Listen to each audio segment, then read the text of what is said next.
Oh, there you are. I forget. There you are, relaxing, Yep. relaxing today. Not in my usual stream environs. I'm still waiting to see it come up on my screen. See what we got. What do you see? You're like, oh, well, welcome to a bonus stream. I'm gonna be playing some Ghouls and Ghosts, or I want to say Ghouls and Ghosts every time, but it's Ghosts and Goblins Resurrection. Uh, I am so bad on the names of the series as much as I like them. yeah. I mean, with the there, I mean, there's Ghosts and Goblins, then Ghouls and Ghosts, then Super Ghouls and Ghosts, then I went back to Ultimate Ghosts and Goblins, and now in Ghosts and Goblins Resurrection. So I was sent a code for this 3 days ago, and I've been playing it quite a bit, and I thought it'd be fun to do a stream. Yeah. I mean, you were going to do a video. Right. Yeah, I was gonna do a video. I had a bunch of it scripted, and then I saw the video that John Lennon and Audie did, and I was like, "There's not much of a reason for me Well, to do this." I mean, what's interesting is you guys, like, as divisive as this game is, the three of you all seem like to sort of have pretty similar opinions on it. Yeah. I mean, I haven't really seen much of the reactions at all to it. I saw a GameSpot review that gave it a 4, but I mean, I I was kind of mean, expecting that.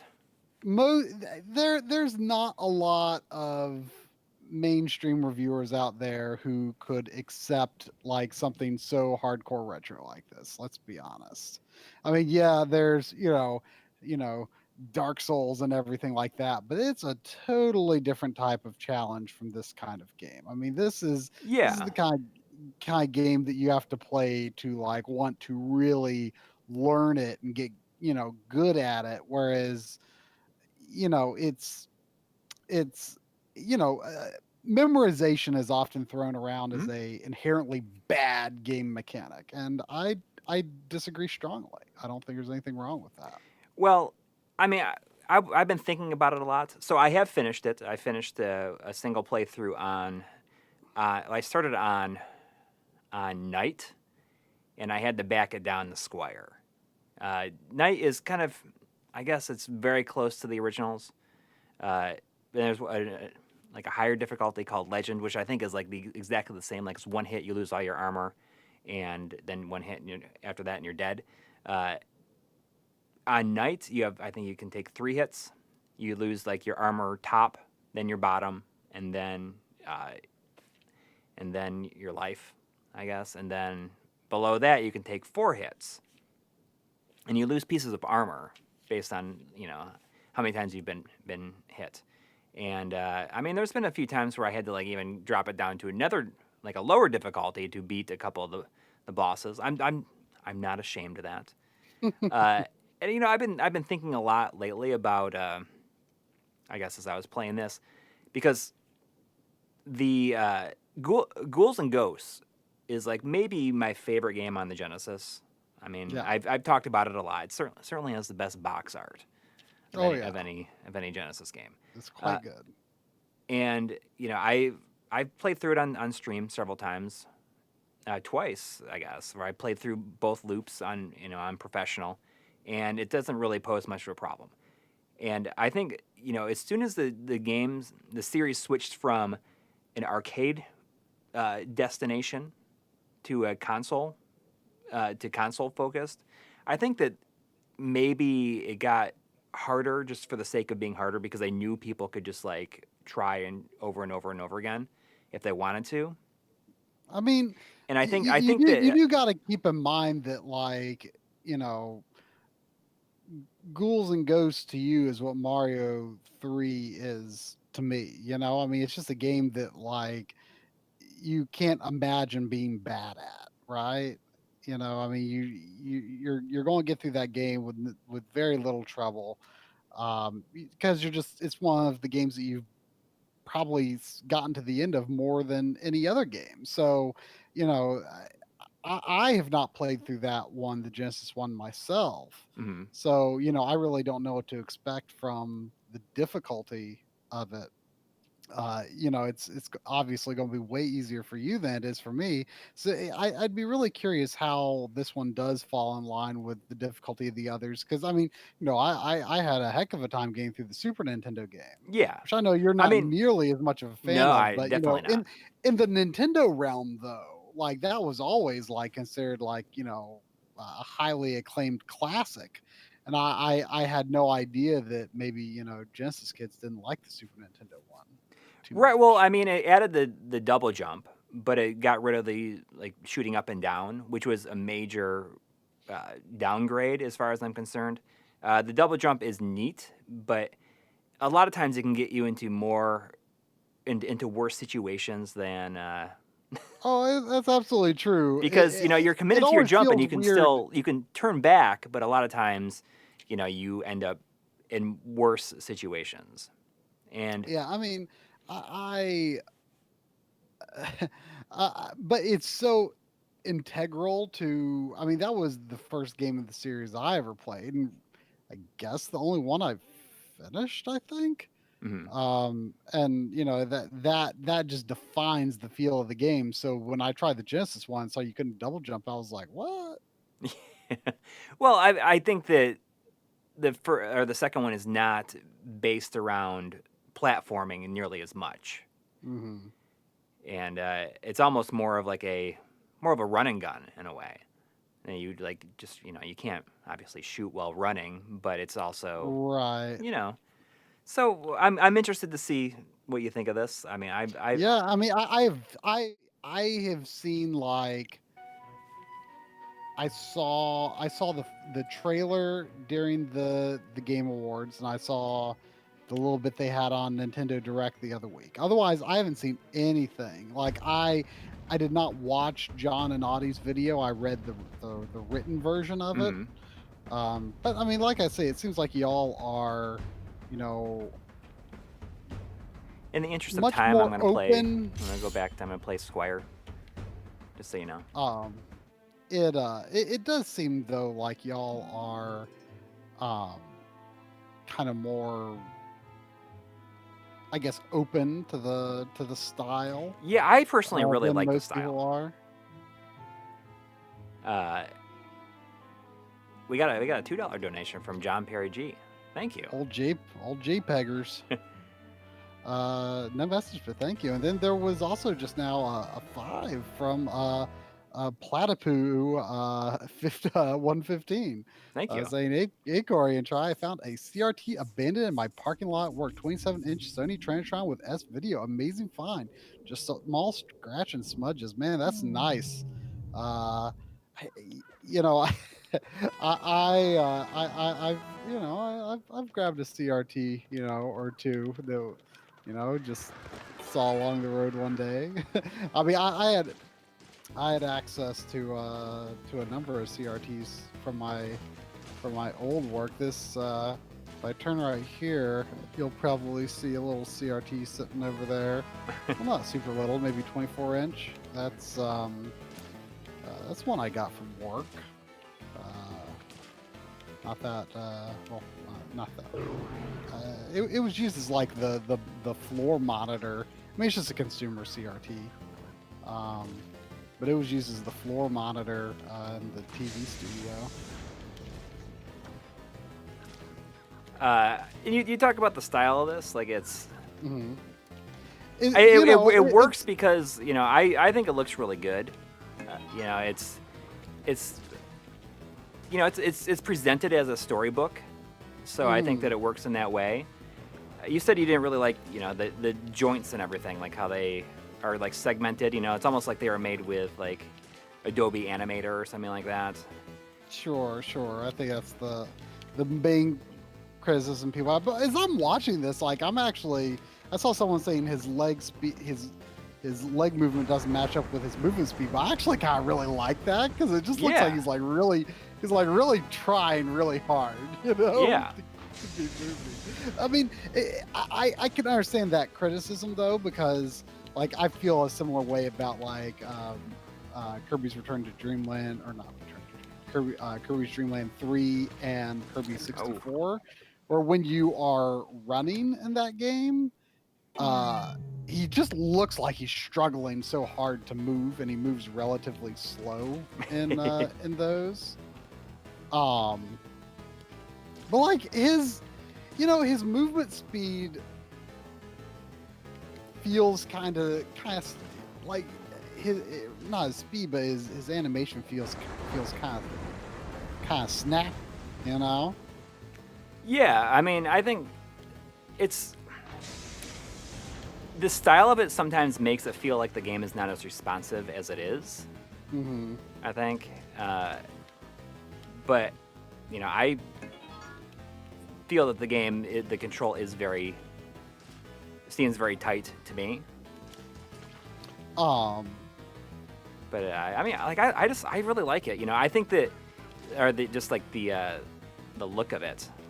You know, I mean, the actual artwork is very detailed. Yeah, that's what I like about it. Very detailed, and I think the problem people actually have with it is just how like segmented and animation tweened the parts are. But the actual artwork is pretty high quality. Right.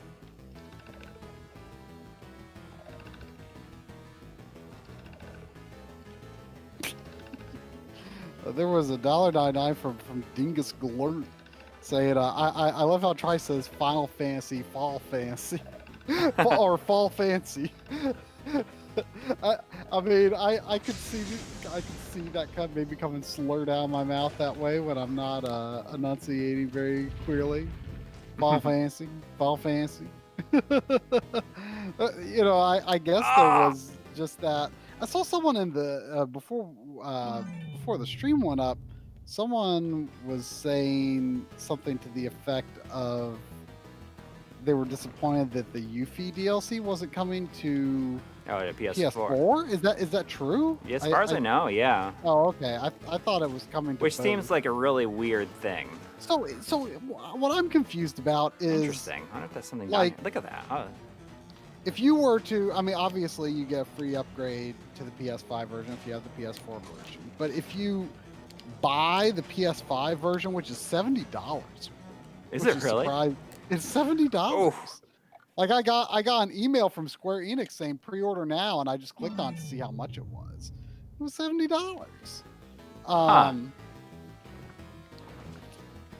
And but what I don't understand, it was unclear to me, does the Yuffie DLC come with that? Like, if you were to buy a new copy on PlayStation 5? Yes. As far as I know, yeah. I mean, it should. Because like, there's no way I'm paying $70, but like, I wonder how much the Yuffie DLC costs, because I definitely would like to play that, but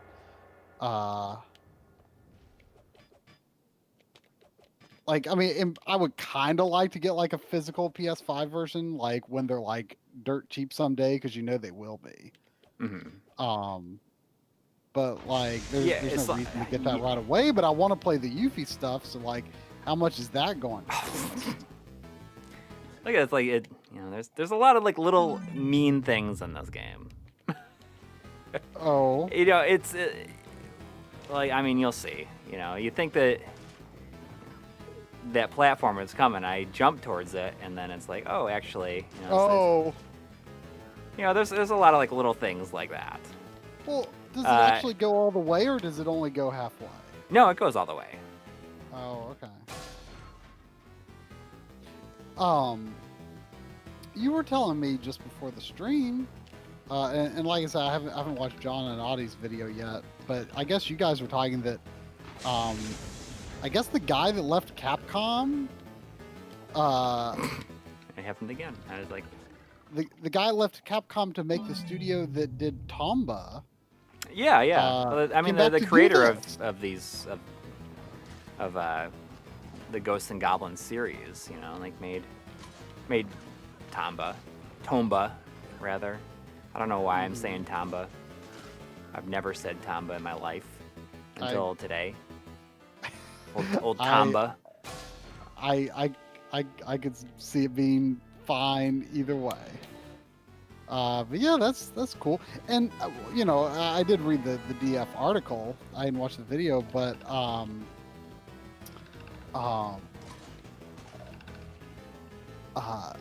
you know, I guess this uses RE engine, which is interesting. I mean, has RE engine even been on Switch until the arcade?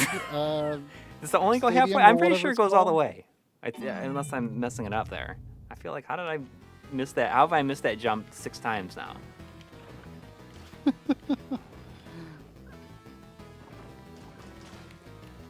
Extra chapters said to be around $20. There was $5 from Gahuli.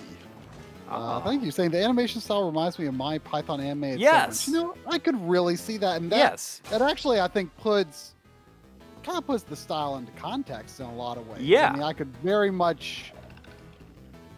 You're absolutely right. You know, there could be a more traditional sort of animation intent here, perhaps. I mean, traditional in like that, you know, old-timey crude animation, I guess you could say. Yeah. Like, I you know, when I think of Ghouls and Ghost music, I can't hear the music in this, but when I think of Ghouls and Ghost music, like, I could very much feel that going along with, like, you know, for sure, Monty Python style animation. There's $2 from Mitch B saying Tamba is very perfect. You know, it was like such a small part of that blooper reel, but you saying play Ikaruga with this controller is very perfect. It was like, and then you're like, I wrote that. I wrote that. I feel like that's like my favorite part of that blooper reel. Dang it, Firebrand. Yeah, maybe old Firebrand X needs to change his avatar to this one. I doubt he will. There's no way he will. Maybe that is. It's interesting this is Switch exclusive. Do you think it'll... I think it will, yeah. I think it'll be on other things. I mean, I do hope that it does get a physical release, obviously, at some point. Oh, Yoshiaki Okamoto is also behind Folklore on PS3. That's a game I've always, like, intended to play. I don't have it, but like when I got my PS3, you know, I mean, what do you do when you get a new modern console a couple of years into the generation? You go to the store and you download some demos, and you know, there was a demo for Folklore, and that you know, always stuck with me as something like I should get that someday, and I never did. But knowing this from the Ghouls and Ghosts guy, also it mentions Genji Dawn of the Samurai on PS2. I'm trying to think if that's a game that like John was talking about a while back that I thought looked pretty good, or if that was, or if I'm thinking of I think of some other samurai game. Can't think of what it is though. The one with the giant crab, or is that Genji? That was Genji, wasn't it? You know, it was a series. A series, like, I think it was like the third game of the series they showed me a video of on PS2, and I was like, oh, it does look kind of good.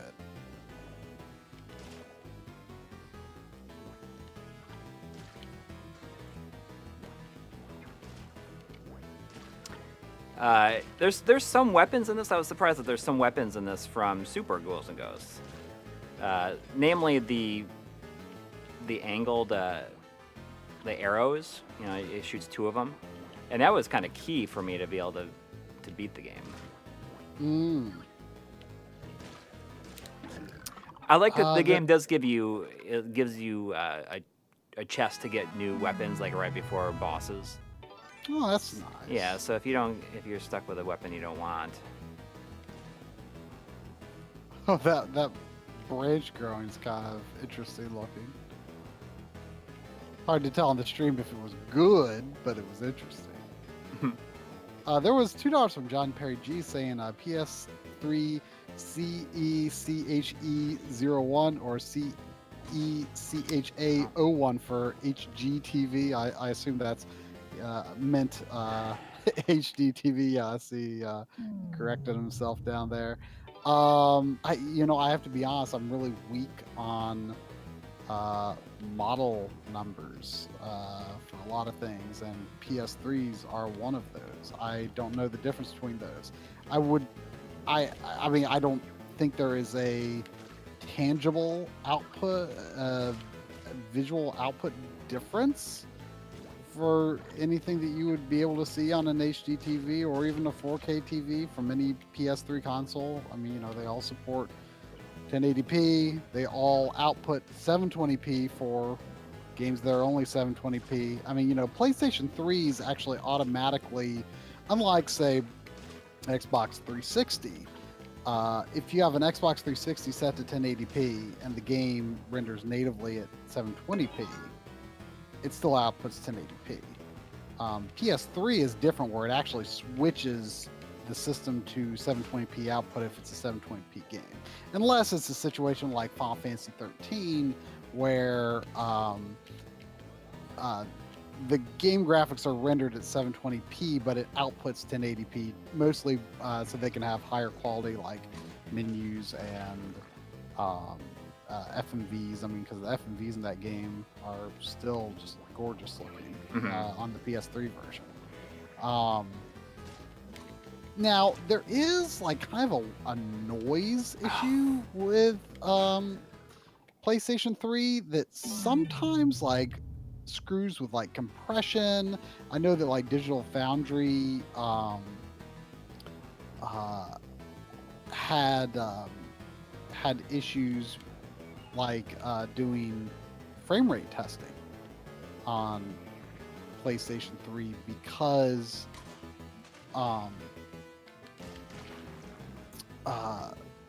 of this noise that it would screw with their frame detection software. But it's like something that you can't really even see. However, I did notice some difference between models when I was looking at something, but it's nothing tangible. I mean, I would not say that like video quality should be your concern with choosing a PS3. Now, I did observe that the full hardware versus the partial hardware backwards compatible units did have a different upscaling technique for PS2 games. Both looked very, very, very good, but they were different. And I don't know if I could say that I would be able to pick a favorite, because I thought some games looked better on one and some games looked better on the other. But again, it's not anything you would notice without a side-by-side comparison. So I would not make that my primary determining factor in choosing a PS3. I would say I thought that the partial backwards compatible one, the partial hardware one, maybe looked a little better in more cases. But I mean, I don't think that should be the main determining factor on what you choose. Speaking of PS3, I decided to go ahead and bite the bullet and finish my Trails of Cold Steel buying this week, because we've been talking recently about how Ys 8 got really expensive, and I was lucky to have bought it. I still haven't played it. I'm lucky to have bought it, so that it won't be expensive when I do play it. And I kind of got spooked and decided to go ahead and buy Ys 9 just to be safe. But I had bought only Trails of Cold Steel on PS3, and before I knew there was going to be PS4 versions, and I still haven't played it. It seems like a game I think I would like a lot. But I just never got around to buying the later games, and then I just kind of realized like Falcom stuff, I feel like it's going to be kind of hard to come by eventually, as a general rule. So I had always planned to like get like a cheap version of the first game on PS4 and play all of them on PS4, but Yeah. uh, that's not really easy to come by. And furthermore, finding any version of 2 is actually pretty difficult right now. I didn't even Which find is that weird. many. It's weird to me that it's. Yeah, I didn't find that many copies on eBay like PS3 or PS4 when I looked, but there was a new copy for like $38 That's so on weird. eBay. So I was like, oh, well, I'll buy that. So I actually just I can't reach them. They're over there. I just got 3 and 4 though. I ordered 3 and 4 from GameStop. New. Although they weren't shrink wrapped, I didn't know that GameStop Online does that garbage too. But they look perfect, so, and I was happy enough with the price. So, but yeah, so at least I have them. I mean, but the thing is, I've got that box for They came with Trails of Cold Steel, where it was meant to house the first and Right. second games, and like, even though I had kind of planned to play them on PS4, I was like, well, I kind of like the idea of actually completing that box. So, and I booted up the first one on PS3 and just ran around in it a little bit to just be like, I just want to make sure that these don't like feel bad on PlayStation 3. It seems perfectly fine. I'll have no problem playing it on PS3. There was a bit ago. There was $5 with no comment from Rad Ranger. Oh, thank you.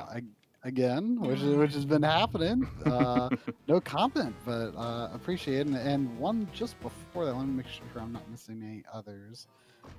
There was from Whiskey Vengeance. I always want to say Revengeance. Saying Ghosts and Goblins arcade or NES and why. I have not put a lot of time into. Now, when you're saying, let's see, Ghosts and Goblins, that's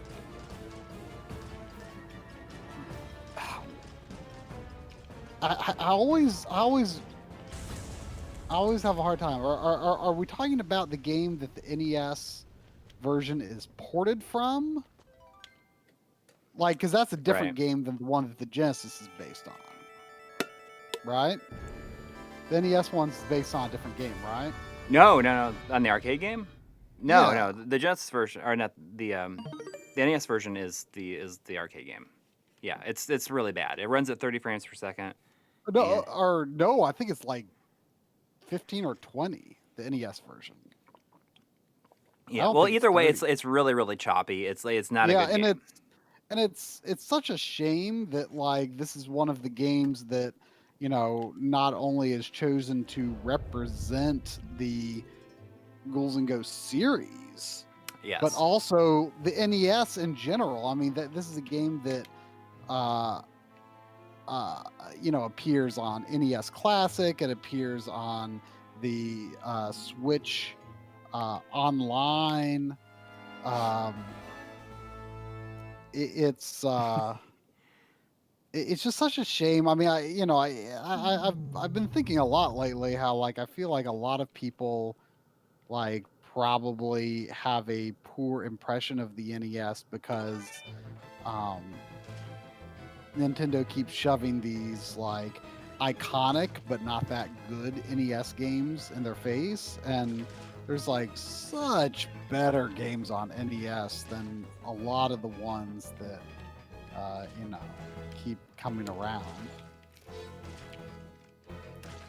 So one of the things I like about this is that it really pays tribute to the second game, which I said before is easily my favorite. Like this level and one other level are basically like remakes of the first and second level in Ghouls and Ghosts. I didn't realize these guys are called like skeleton murderers. That's pretty hardcore. Yeah, right. This is a new weapon. This ball. It's like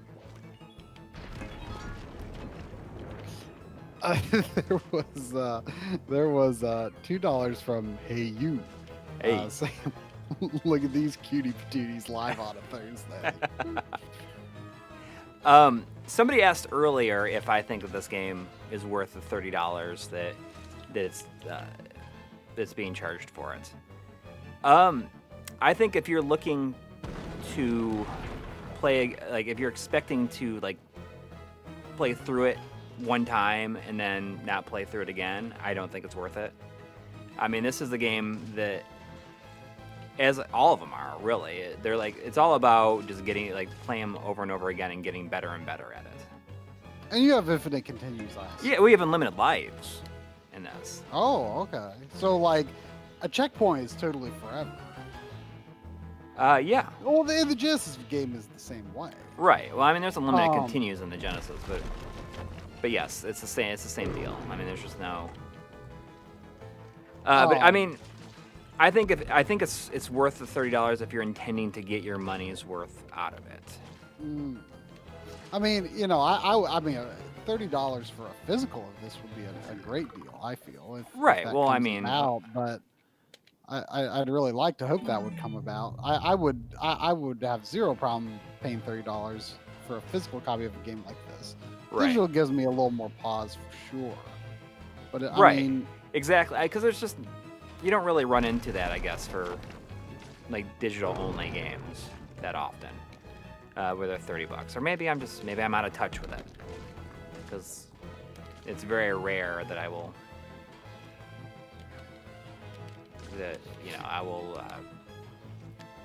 get something day one like that, or digital day one.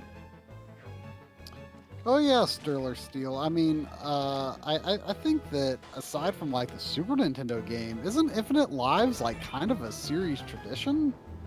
No, not really. I mean, like the Super Graphics version only has 3 continues. Oh, okay. See, I think it was playing this level right here and how this grass looks, right, where it kind of clicked with me that like I really enjoy how the game looks. Yeah, this does look nice. Man, I was playing the arcade version on Mister a couple of weeks ago, and I just really, really, really wanted to get like beating the boss captured and put into Analog Frontiers Part 3. It's just like really stupid how long it took me to do that. Yeah, I'm surprised. I would have totally done it for you. I think I did it one time where I was just like testing some stuff out. I did it through a capture card. Well, I think part of the reason it took me so long too was like I was like also trying to like play the level really cleanly in case I wanted to take, you know, a clip from like the middle of the level. Mm-hmm. And so I was like, I was trying to do movements that didn't look too sporadic or anything. So I think that was part of the reason that it took so long. Because I wanted to use it I wanted to use the game, you know, for an audio clip as well. So I just wanted to make sure it was just right. So I was like, I think paying too much attention to like the aesthetics of the clip rather than just like playing the game. Right. Even though, like, in the end, you know, I mostly just used the part where he, you know, like the last 2 hits on the boss and then, you know, get a key for coming in. Lord X Musion is asking if how's this compared to Curse Castilla and Battle Princess Madeline. That's a good question. And I think that it's better than Battle Princess Madeline, but I think that Curse Castilla is the best Ghouls and Ghosts game that's not a Ghouls and Ghosts game. You know, I think the Curse Castilla is better than, you know, all of the Ghouls and Ghosts games except for the second game. I mean, I played Curse Castilla on my Vita on Airplane. Oh yeah, it's such a good game. But I just like I beat like the Witch, but there's like you have to like beat the game without you have to like get that far like dying only like 3 times or something like that. I think to like get like the true final boss or whatever. Right, right. I mean, I don't. It's been a little while since I played through it, but it's definitely it's definitely better than every game in this series, except for the second game. And the reason for that is I think that it plays closer to the second game than anything else that's come out. I mean, everything that his what's that company called that makes those? Oh, Abolite? Abolite? Is that what it is? No, that doesn't sound right. Abolite Studios? Yeah, it's Oh, well, I'm thinking of the guy, not the company name, I guess. oh the composer is Greiser something. Right. But I but can't remember who's what the his name game is. Designer? Um, But like all of his stuff is like amazing. Like just like really like beautifully animated, gorgeous sprites and everything. yeah. Yeah, also, did Super Hydra, or Hydora, however you want to say Yeah. it, which is, like, better than most, like, Gradius games. I see, we got Castlemania in the chat asking who came up with the name My Life in Gaming. And I came up with it because I was listening to a lot of This American Life, the podcast, and that was a big inspiration for the show, at least the direction that we wanted to take it in. Yeah. I mean there were many permutations on that name Yeah. considered, but then we like found like certain variants of it kind of taken. Right. So that was why we ended up with My Life in Gaming, because like,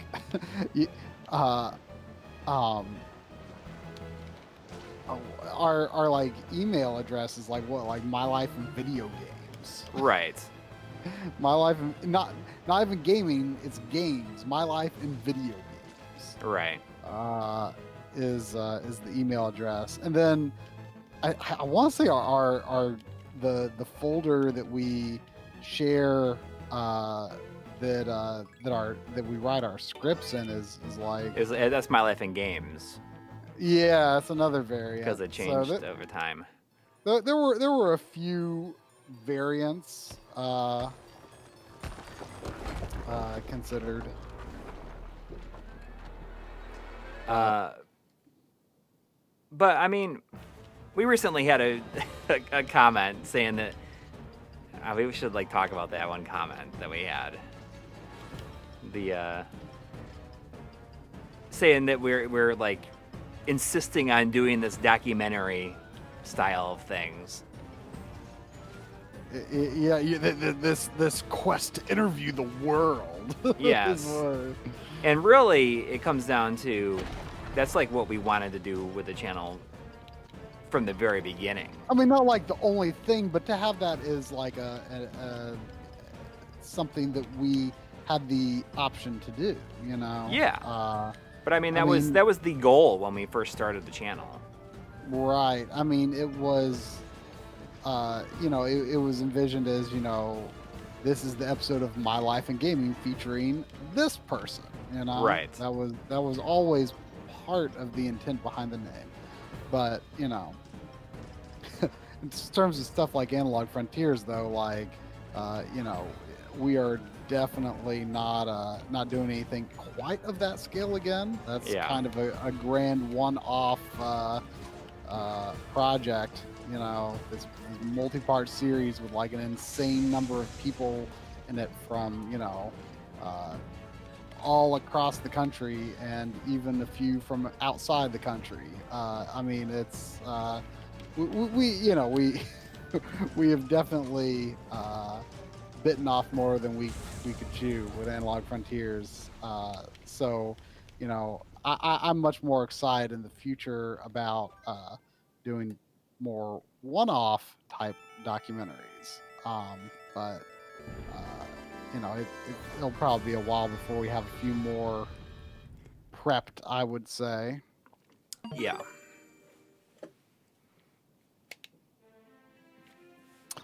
There was $5 back again with Hey You. Saying, why do these games go like Ghosts and Goblins and Ghouls and Ghosts? Also, how do you rank them, each of you? I wish that they just had a more consistent naming Yeah. scheme. I mean, the thing that drives me kind of crazy is that those are the only I two love the very, remix music here. This is like you my know, favorite part. I just want to say really quick, I love the music on this level, the remix of the second level from oh, Ghouls and Ghosts. I love the music. Okay. the there's more than 2 games in the series, right? But there's only 2 permutations on the name. Right. And so that kind of bothers me. Like, I know. I wish they had like kept on making us something different every time. yeah, like, Like this, like just like a play on the G and G. yeah, like, I don't even know what else you could use with the G. But, Right. like, if they kept coming up with, like, more variations on that, I think it would be easier to keep track of them. But there's, like, Ghosts and Goblins and then Ghouls and Ghosts. And, like, the Ghost comes first in one, and then the Ghost comes second in the other. And it's just so confusing. I can't keep it straight. Although, I mean, what I don't know that much about the Japanese names. I mean, it's Dai Makimura, right? Right. Well, the second one is Dai Makimura. The first one is like Makaimura. Mm-hmm. And the second one is. So the series is Makaimura in Japan. Right. So I wonder if there's more variations to the naming, or more nuance to the naming that makes it not as confusing. I don't know. Goblins and Gremlins. Yeah, I mean, Ghastlies and Gerbils. Gargoyles, that's another option. Of course they did Gargoyles Quest. There are possibilities here for sure. yeah. Ghouls and Ghosts and Goblins and Specters. I'd play it.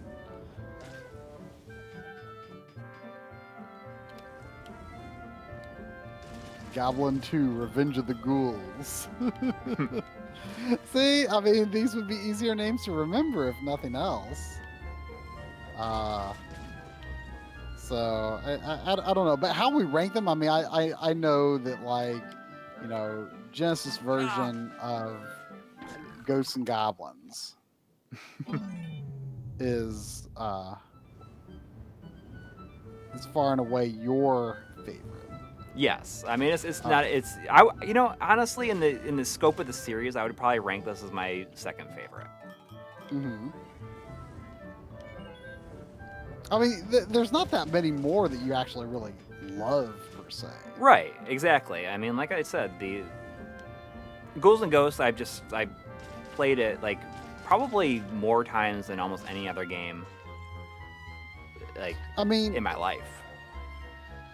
I have yet to really sit down and try to play through the Genesis one, but it is on my backlog. The only ones on my the only 2 I even own are Super and the Genesis game. I've always wanted to play the PSP one. I think I heard it was pretty good, right? Yeah, and there's the 2 versions of it. There's the US version, I mean, is like the first version of it is you can go to skip to different levels. It almost has a Mega Man feel to it. Mm-hmm.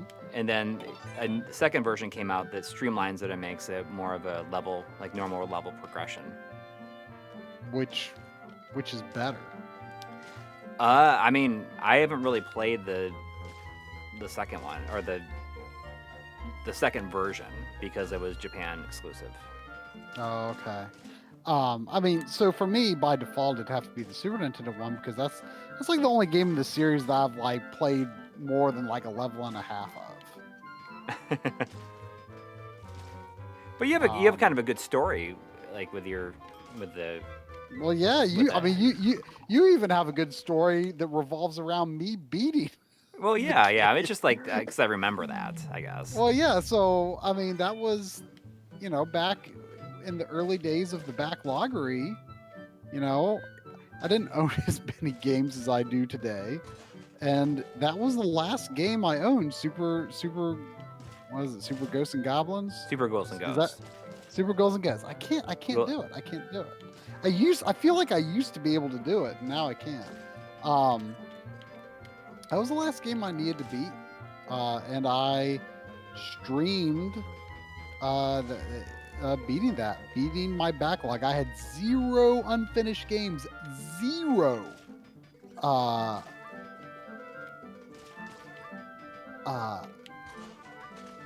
And you remember watching that like what, like Like that right was, before I the got last- married. Yeah. the last stream before you got married. Yep. So you always remember how many years ago it was, how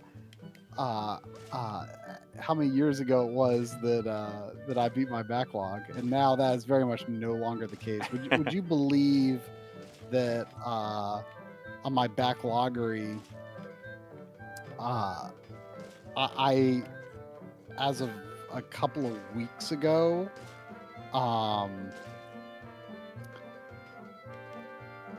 am now a herald of backlog. 500 unfinished games. Holy cow. I went from 0 in 2008. I'd never hit 0 again. But for years, I was like sub 20.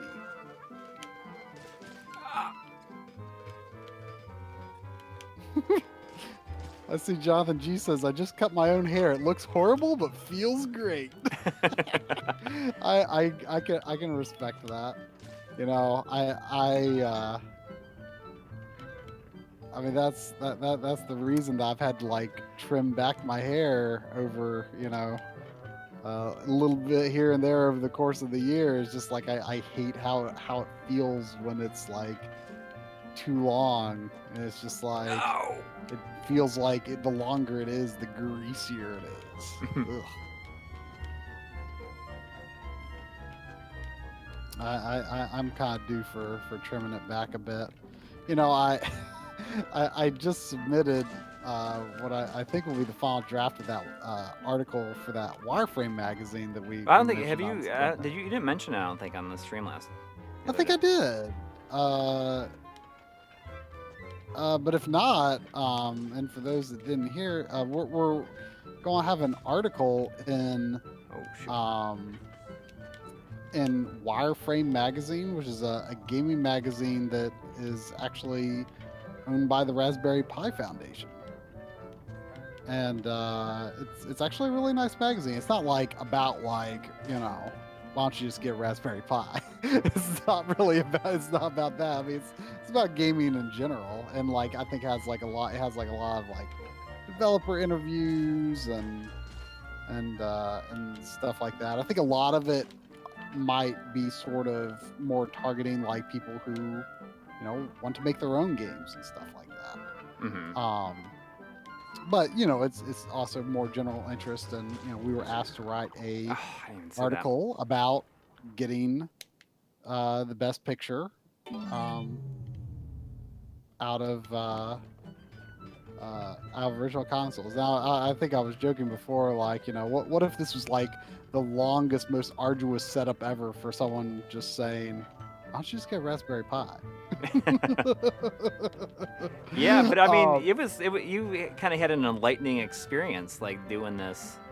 Well, yeah. So, well, anyway, the reason I I brought it up was because, you know, I had to submit an author picture, and I actually took a screen grab from my on-camera bit for Analog Frontiers part 1, because that's like the most that's like the most up-to-date image of myself that was like shortly after I got like an actual haircut from someone who knew what they were doing.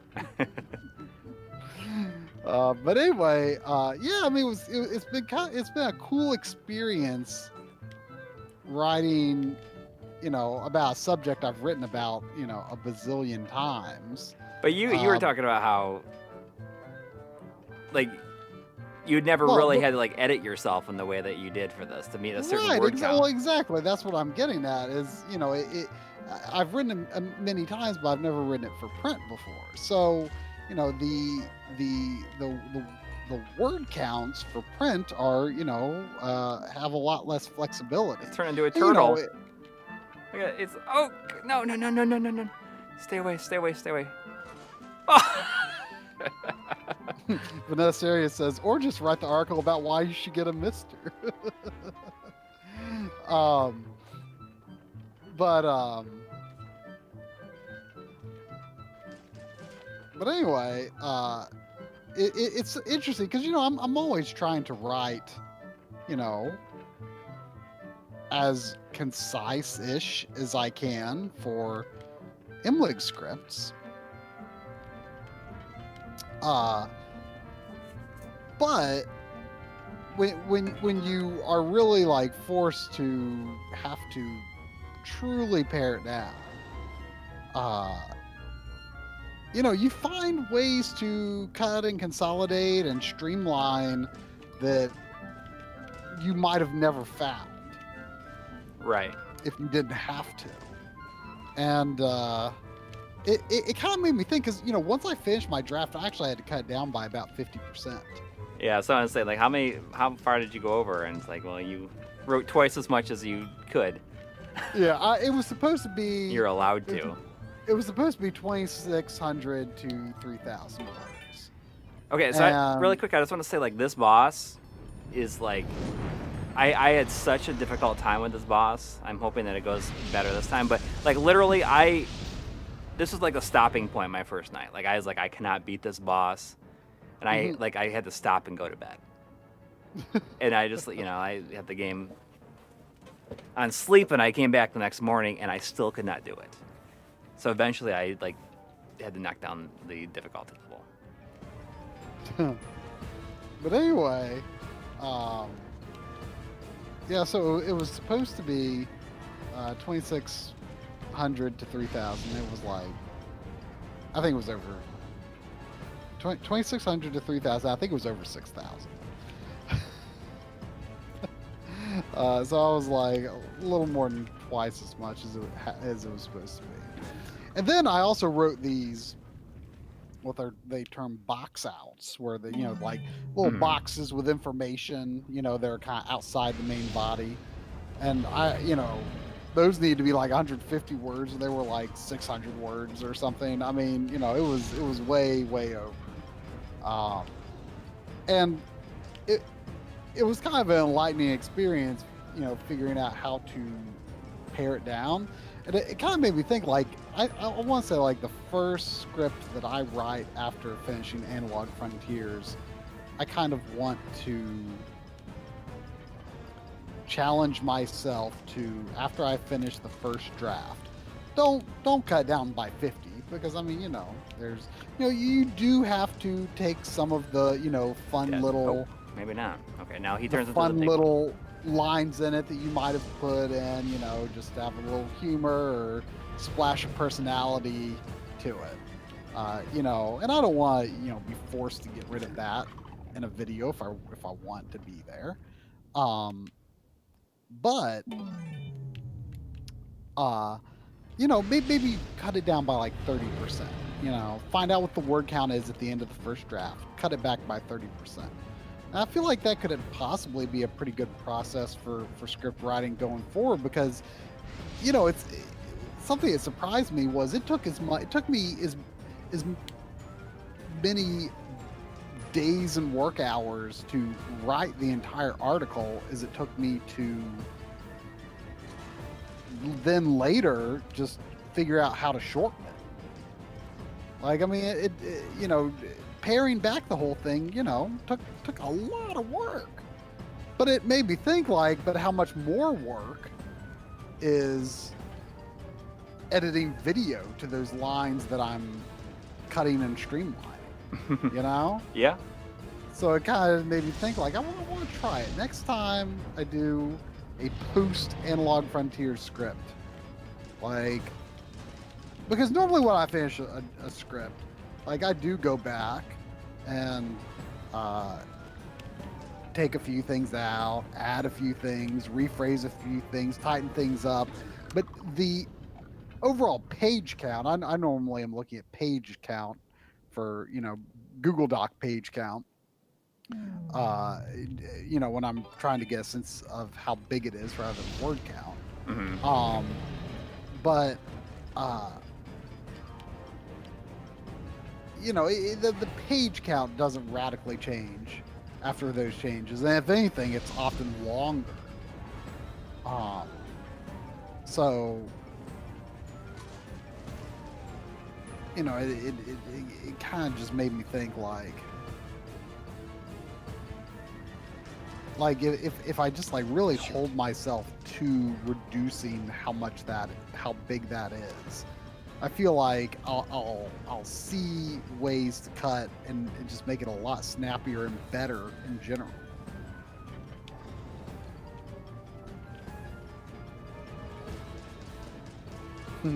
Mellow Gaming says the stream is seriously throwing off my internal clock. Just thought about being Monday tomorrow. Well, this is just a little bonus. You just felt like doing it. Because the game came out today, so it's like relevant, I guess. See, there's no tells to like be able to predict where if it's going to come running or if it's going to go across the top. I feel like maybe I should just try to keep the purple one there. Let's try to just get the purple one. Dragon Marked for Death. I feel like I've heard that name, but I don't know anything about it. Oh, that's it's a Switch game. It's almost like Dragon's Crown-esque. Oh, really? Yeah. It's by Inti Creates. Oh, okay. Just recently got Dragon's Crown. Oh yeah. See, it's Mega Man ZX does seem pretty interesting. From the little bit I've sampled on the 0/ZX Legacy Collection. What are we playing Sunday? Hopefully, assuming Tim Rogers can make it. Mm-hmm. And this is one of the reasons Corey's playing this tonight, because I'm actually going to end up having 3 Sundays in a row, which is very unusual. If Tim Rogers can make it, we're going to play Ape Escape 3, which would be actually kind of interesting and fitting timing, because I keep hearing all this stuff today about how, like, apparently Sony Japan Studio is, like, basically gone. Really? Yeah, like, apparently a Asobi team is going to, like, kind of branch off and be its own thing, but, like, Japan Studio as a whole, like, most of the top talent has left to go on to, form other studios and or join other studios. Asobi team is going to stay, but I don't think there's been a formal announcement, but it seems like they're just kind of killing off Japan Studio, which is just, it's really sad. Like, it seems like Sony, like, all of a sudden just, like, doesn't really care that much about Japan. To the point where they actually forced, like, X confirm and circle cancel onto them. Like, that's just rude. Got him. I guess that's how you do it. Yeah, it looked like you got into a really easy pattern at the end there. Well, not really. I think that you got to the purple one's the easiest to manage, I guess, or purple or pink or whatever it is. But yeah, I know that Switch is huge in Japan, but it just makes me sad to think that they're just not putting a big focus on Japan right now. I guess something I read somewhere when I was reading about this was saying that Japan Studio was supposed to be making games that appealed to Japan, but they also kind of had this mandate to make them appeal to the whole world, so that kind of ended up taking priority. But like their games tend to not be big hits, but it's so sad because I feel like Japan Studio is like the closest thing to a studio outside Nintendo making like these like really charming Nintendo like games. I mean, especially when you think about the Astrobot stuff. Um, games like, you know, Puppeteer and Ape Escape. I mean, especially Ape Escape. You know, I mean, they just have this like ingeniousness to them, this playful ingeniousness and creativity to them that just feels very Nintendo-like. And it just makes me so sad that they didn't get that recognition, because I feel like any given game that they worked on would have been, you know, so much better received on Nintendo platform. And you know, this is something that I've oh, come on. I forgot about him. It's something that I think about a lot. How like it's just kind of sad to me that like on like PlayStation and Xbox, like it's not, those aren't places where like kids these days could really get like experiences that are like fun for everyone, you know, fun, you know, something that kids could play, but you know, enjoyable for anyone that appreciates good games. You know, I feel like PS1, PS2, and even original Xbox, you know, you've got lots of these games that are for everyone. I mean, I feel like PS1 and PS2 have like the most diverse libraries and history. Like, I mean, you know, yeah, you've got your mature stuff, but then you've got, you know, stuff that anyone can enjoy on PS2. There it is. See this one right here. I feel like this is like the weapon to have for the game.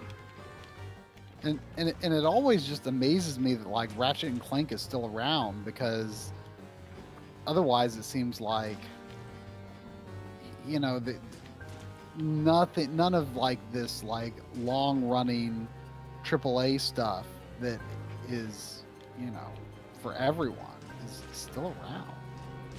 So I mean, it's just, I don't know, I just think it's sad. You know, everything's got to be an M-rated AAA. You know, I mean, gosh, have a little variety in the style of game, tone of game. You know, I mean, you know, our friend Xavier was kind of exploring the PS4 library recently because he got a PS5. Mm-hmm. And he's like, all the games I keep looking at as things I want to buy are like post-apocalyptic. He's like, I'm kind of tired of it already. Yeah. Yeah, I mean, that's true.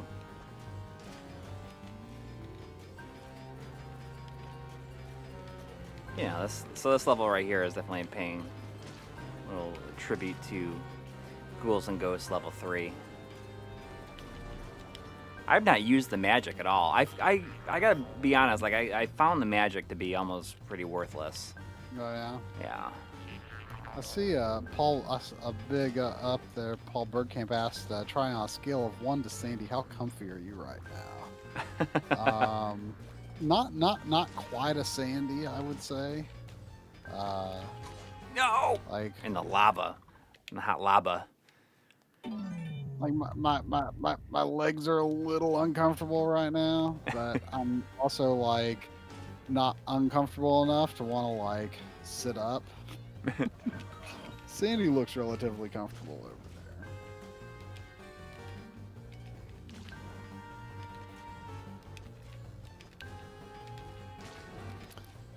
See, I can't tell if Lord X Mugen is making fun of Knack.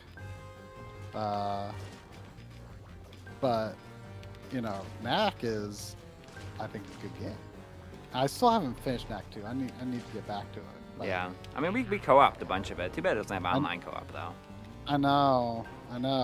Like, part of me kept thinking, like, oh, I want to continue at co-op, but that's not all that realistic. So maybe I'll just restart it and play through the whole thing. But I mean, it's really good. I mean, you know, people make fun of Knack because they look at Knack and he's like, you know, he's kind of a dumb character. There's not a lot of anything great about them, but they're good, fun little games. Even the first game, which is, you know, I think a lot of people criticize for being too simple or something, but it are PS1 games bad because it feels like a PS1 game, and I am okay with that.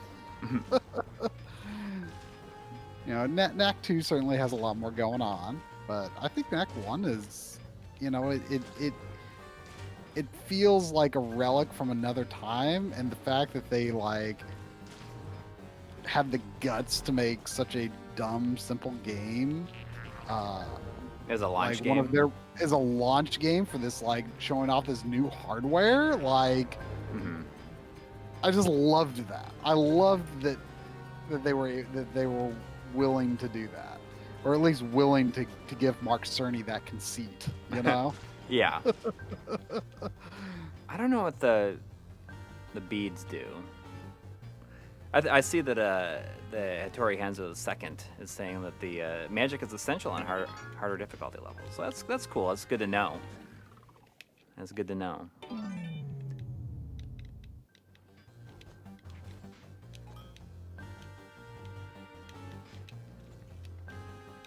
I guess, you know, because after you beat it, you can.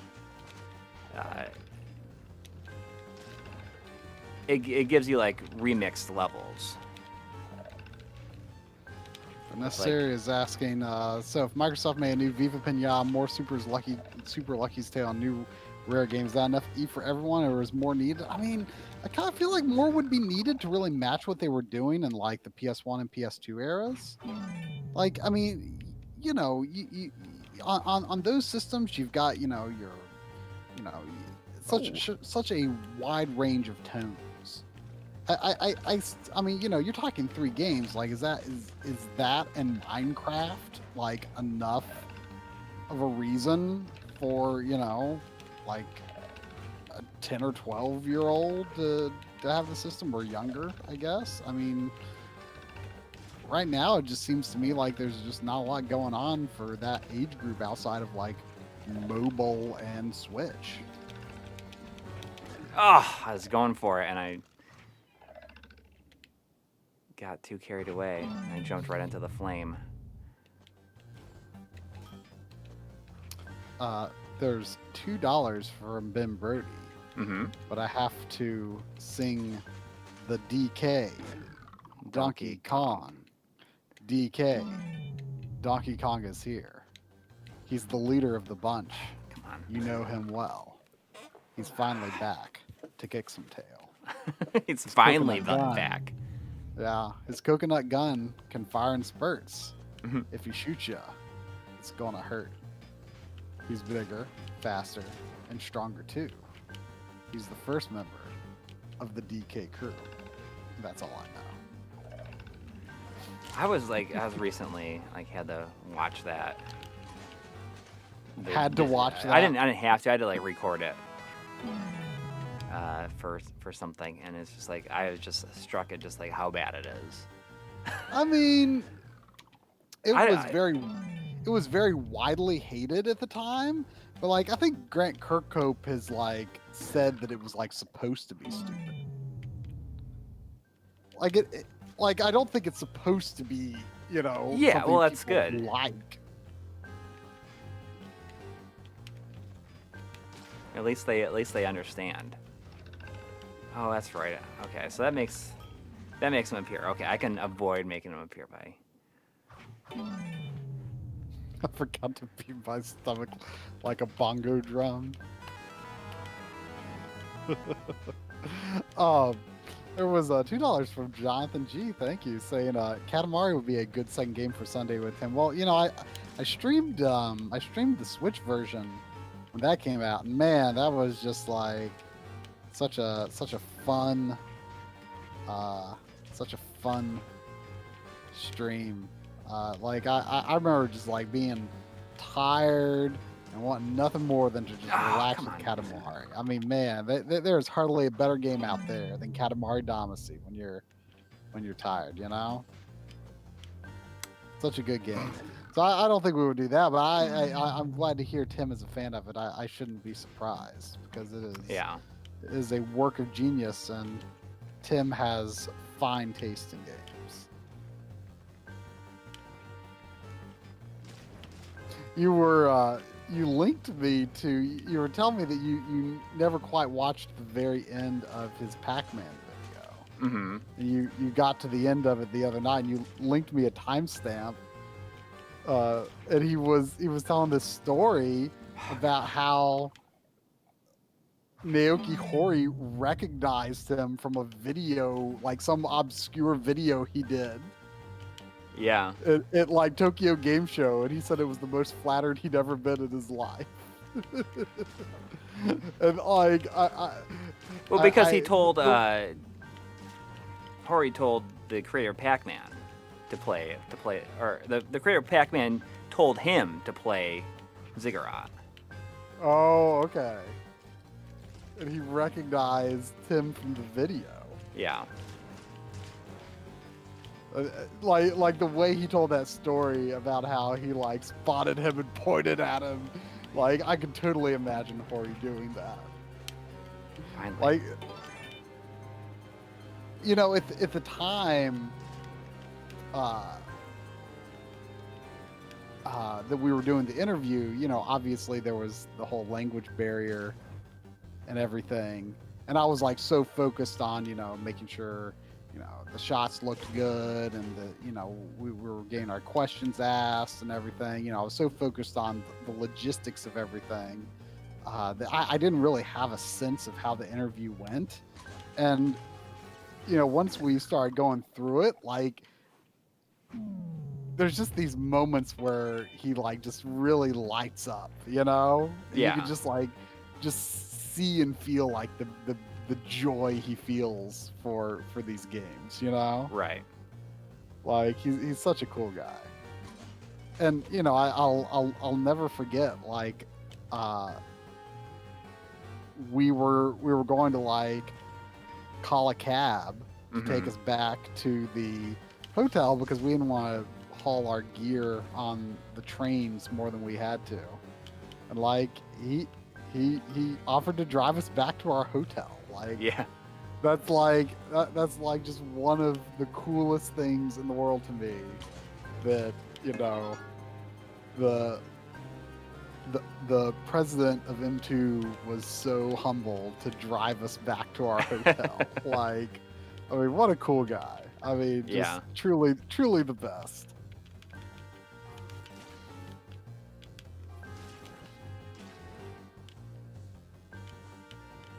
No.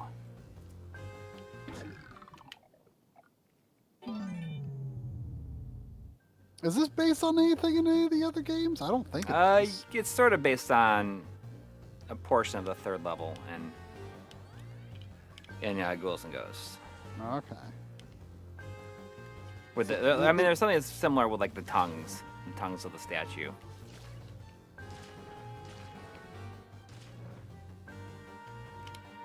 Come on. But yeah, I mean, yeah, it's just you got to have a lot of patience, I suppose, to like for this game, to like to get your money's worth in it. Now, do you have to play 2 times to? There doesn't seem to be, but I wonder if like later difficulty levels make you do it or not. So you did seem to get a worthwhile enough ending. Yeah, then? yeah, I got like the ending as far as I know. Hmm. Although there is like I mean, I'm not sure if what unlocks like after you finish it, you know, your second playthrough. Right. I mean, does right now count as a second playthrough officially, or is this No. count as a fresh playthrough? I started a new file. Oh, okay. There is like one really hilariously like kind of mean thing at the end of this segment does. Where like this dragon, you're riding them and you think you're about to get there, and it flies inside of a tunnel, and you have to jump on top of the tunnel, but you barely have any time to see it coming. Oh, I'm definitely getting Battletoads vibes right now as well, for sure. Yoshi's Story vibes? I think I know what you're talking about, but I don't remember enough specifics about Yoshi's Story sometimes to really make that connection. Man, going back to Yoshi's Story, like to see the amount of screen real estate taken up by the fruit border, like What? Like the fruit border in Yoshi's Story. Oh, You know what I'm talking about? I do not. I've never played Yoshi's Story, so. You've never played it. Okay. Yeah. I mean, you're not missing a whole lot. I mean, Yeah, I mean, that's what I've heard. I mean, it's not a bad game, but it's, you know, possibly the most disappointing game that Nintendo, like EAD has ever made. I think Yeah, most especially people like as a follow-up. especially as a follow-up to as great as the first one was. I mean, I think a lot of people might say Star Fox Zero, but you know, that game was fine. I wonder if that'll get a Switch version. My Captain Toad came today. Oh yeah? Yeah. Did you try it? No, not yet. It's really good. I think assuming this stream doesn't take you forever to beat the game. I'm not intending to beat the game. Oh, okay. I mean, yeah, I'm not intending to. I thought we'd go into like a little bit after 11 or so. Yeah, but I think after that, I think I'll have time to. I'm pretty sure I'm about to beat Bowser's Fury. But I want 100% it though. I mean, I want to like 100% both. You know, 3D World and Bowser's Fury. Because I never since we streamed the Wii U version on Drum System, I never had a beat file at all on Switch or Wii U 3D World.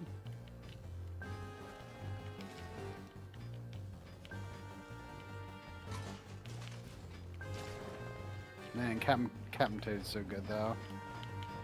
So good. I 100% that. Both versions. No, just the Wii U. I don't know how much new content there is on the Switch version, but I got it anyway just 'cause I love that game.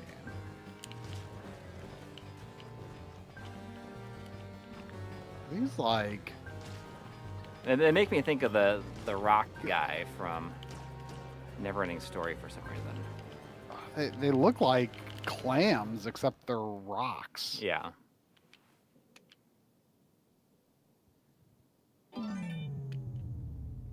You can turn the border off by hitting the L button. Is that the fruit border? Yeah, that sounds a little familiar actually. But it's also like kind of like the main thing that you're supposed to do in the level is like fill in the fruit. Like the all you do in that game is you eat fruit, and when you collect enough, you like I guess exit the level or open up the exit. I can't remember. You just like it's just like find fruit and eat it. That's what that's the whole point of the game. Right. I mean, if you want to collect melons, like Right here, this is it. Right here, I think. I will probably die the first time it happens. Like this fast part, and then it flies into a cave. But it's oh shoot. Oh, it's like a roller coaster. Yeah. False alarm. Not there yet. I died. I jumped right off. What was this something you talked about earlier? Yeah. There's just like kind of a mean part. Like the first time you play it, because you're on this really fast-moving thing, and you see the checkpoint, and the dragon you're on flies inside of a cave, and you have to jump off the back of the dragon onto the top of on top of the cave opening, and you don't have like very much time at all to make that jump. And the first time you experience it, you don't even see it coming at all. I mean, that's kind of the thing, and maybe that's like problems with games these days, or like frustrating games where you are meant to die. Like you are gonna die the first time you make it there, and you learn it. You know. Yeah. It's basically impossible to do sight unseen.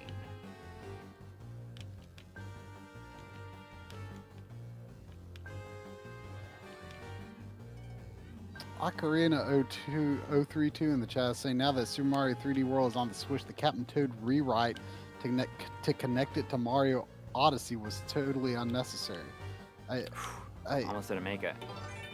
I'm curious what, because I've never, actually I have. I've popped in I just haven't played very much of it. My Switch version. What did they do something in that, or was it an Odyssey where I'm unfamiliar with this? I don't know. Oh, you made it.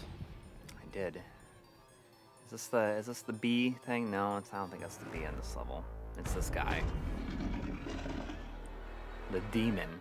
It's the demon of darkness.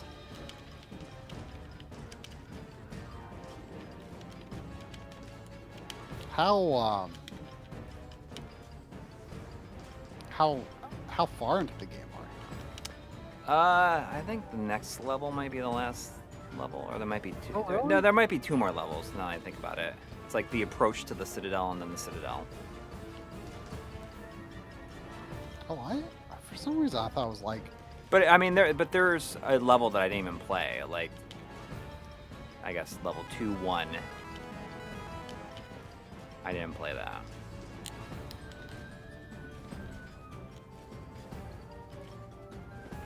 Oh, Captain Toad on Wii U was a prequel to Mario 3D World. I don't really remember the lore implications of Captain Toad. I just remember it was really good.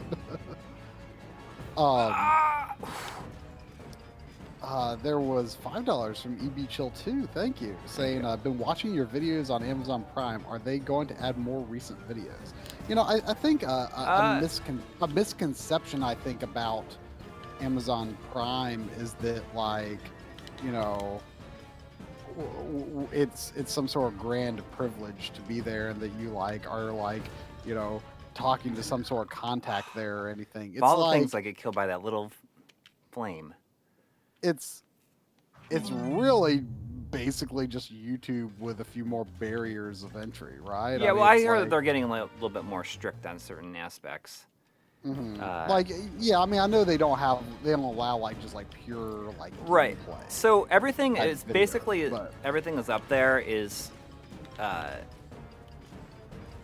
everything that we have subtitled. You are required to have subtitles to put stuff on Amazon. Which is not a problem for scripted videos. Right, but it's just you know, I need to like generate and retime this subtitles for, I guess, what would technically be season like 4, 5, and 6 or something like that on there. But like, again, it's not like, I mean, you handle this stuff, not me, but I mean, it's not like we are like talking to Amazon or Amazon approached us, right, or anything like that. It's just like you just put stuff on Amazon that meets their criteria, and that's there. Yeah. You know, so it's not like they are adding it, so to speak. So it's really not like, you know, if you're thinking it's like the same honor is like producing a Netflix show or something, it's like, it's not even close. So it's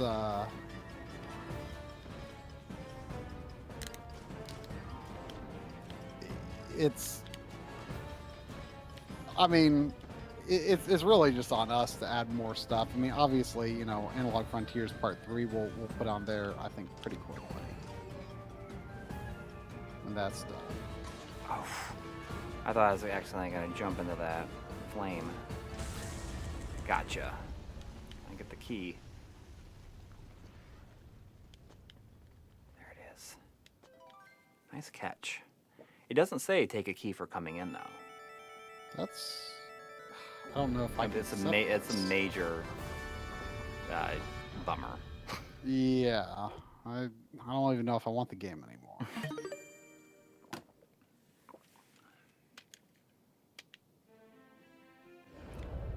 That's cool. Thanks for watching that stuff on there. I mean, it's cool that you watched it on there and then came to the channel over here. Well, I mean, EB Chill 2 is a... Oh yeah, that's, is a regular face here, yes, so yeah, obviously. Don't know where they found it first, but Right. you know, you were telling me how there's like a friend of yours who like knew you were doing stuff, but like never paid attention. Right, because I until- think that, you know, people have this, like, people that don't really watch a lot of YouTube have this idea that, like, oh, it's just like videos of people like getting hurt and cat videos. Yeah. And as soon as he watched the Night Trap documentary on Amazon, he's like, oh yeah, I watched that. I loved it, you know, and because he was one of the people that I knew we like played the game, you know, like when we were young, and so I thought that he would enjoy it a lot. But I think that he just had this preconceived idea of what YouTube was.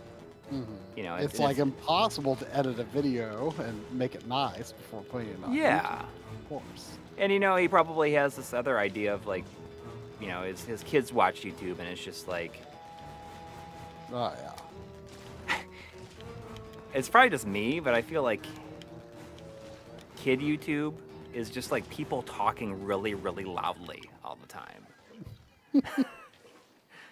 You know, like my kids will watch some of these like Minecraft let's plays and stuff, and they are just like shouting the entire time, like. And like, what's her face? Jojo Siwa. It's just like shouts all the time. Like that's literally her normal talking voice is just like shouting. And you know, they're watching this show on Netflix right now called Henry Danger, and the main character's sister like literally just like shouts all the time.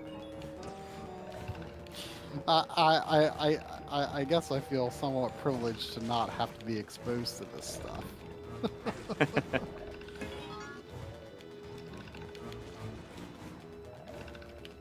So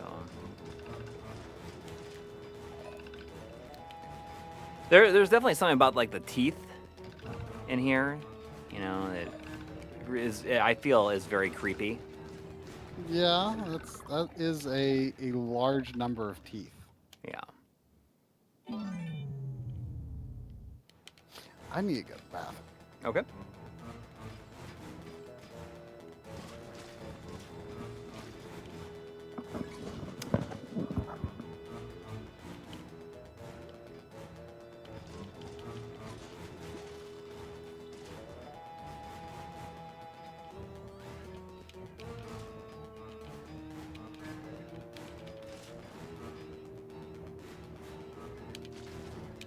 I feel that I'm doing a lot better the first time I played through the game now, tonight.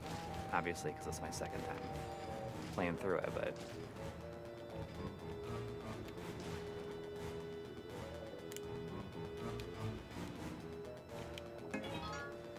I just feel like I'm understanding it more. Whoa. Yeah, I think that... Oh. I think this looks really good. You know, it's not meant to be like a typical kind of animation. I think it's like, I think that this is exactly the look that they wanted to achieve with it. Where for me, like I feel like it looks like the Monty Python stuff. You know, like it made me think of like old. Like religious paintings and stuff like that. which I think is a very unique approach for it.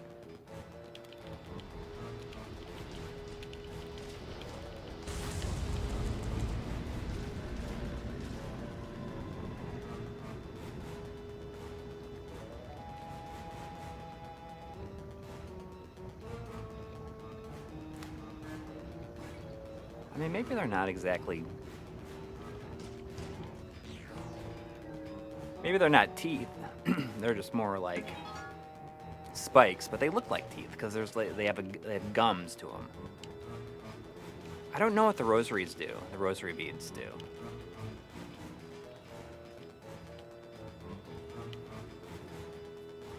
Oh yeah. That last boss is from that last enemy that I was fighting is the boss from the Genesis game.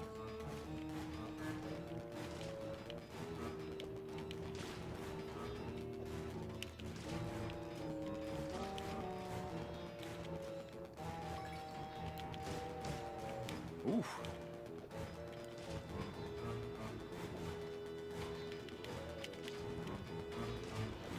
Skeleton murderers. Okay, they're just points.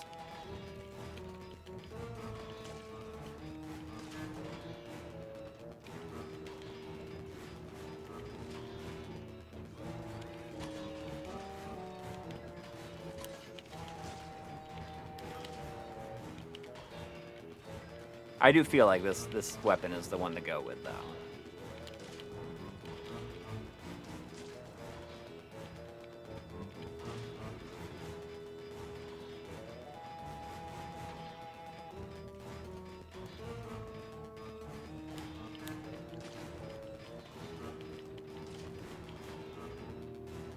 Ooh, gold armor.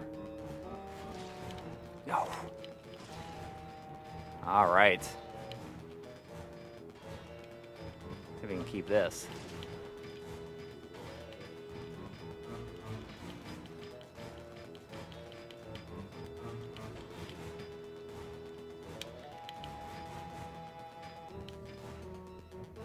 Another thing I've noticed about this is do not play this with a classic controller. Or with the Pro controller. I'm using the 8-bit Genesis style controller, and I think that it fits this game pretty well.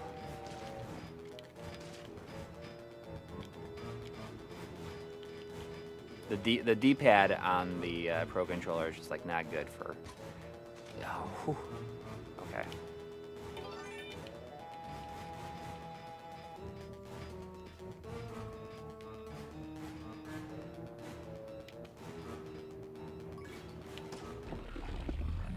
There's the bee thing. There it is.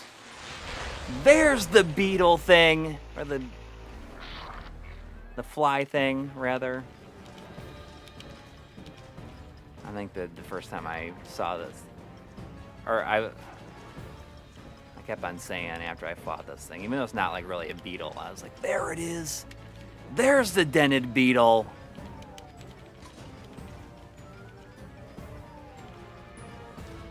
Does anybody ever do that where you just think of random things and you just like say it out loud when you're just like by yourself and nobody else hears it?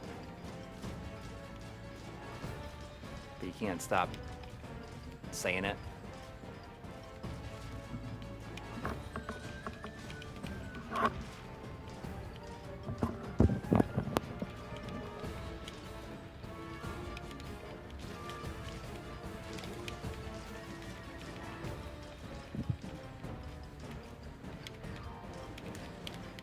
Oh, I thought it was done. I'm not playing this with a Pro controller. I highly recommend against playing this with the Pro controller. Why did people think you were doing that? Because I talked about it earlier. I said don't play it with the. Oh.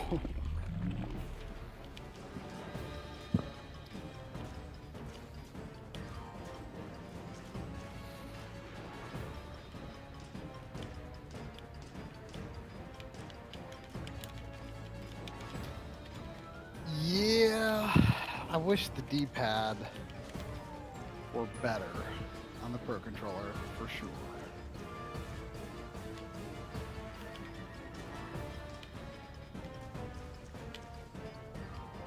Ooh, Henry Clark has an RTX 3080 in his desktop after a supposedly tumultuous upgrade. Uh-oh. But it sounds like things are good now. Yeah, mission accomplished.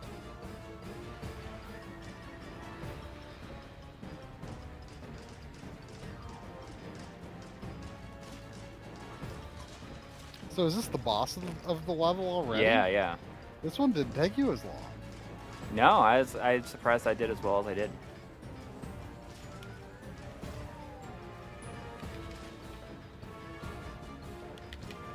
I mean, you know, I know getting Got 'em. 3080s are hard, but the thing that I'm kind of nervous about right now is I really want to pre-order the Zelda Joy-Cons.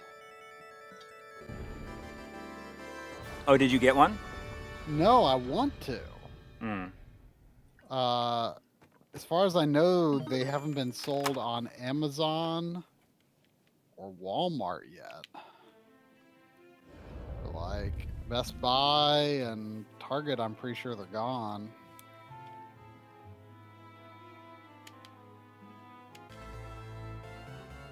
I haven't had to knock down the difficulty level at all tonight, which is that's good. Although it's the last I think level. you've been tempted a few times. No, actually, not so much. I think Well, that okay, so you're on Squire. You said that that's like the lowest, like no. normal difficulty There's level? one lower than that. I thought you said that there was like another though that was like just for people who want to beat it. I thought there was like a Yeah, I'm pretty sure there's another. There's one lower difficulty level from this. Oh, okay. So how much of the game did you beat on this difficulty before then? I mean, I did it all except for like two of the bosses. Oh, okay. Because when you- it sets it back up, like it goes back to the difficulty level that you're on. Oh, okay. Like after you only put it down for the boss. Oh, yikes. So there's just like regular bosses running around here. Yeah. Do these things that you're rotating on, do they fall off? Because they sure look like they could. Yeah, they can. It looks like you have tempted them to fall quite a lot. Yeah. I mean, it's going a lot better than it did my first time through. Because like now that I've beaten it a few times.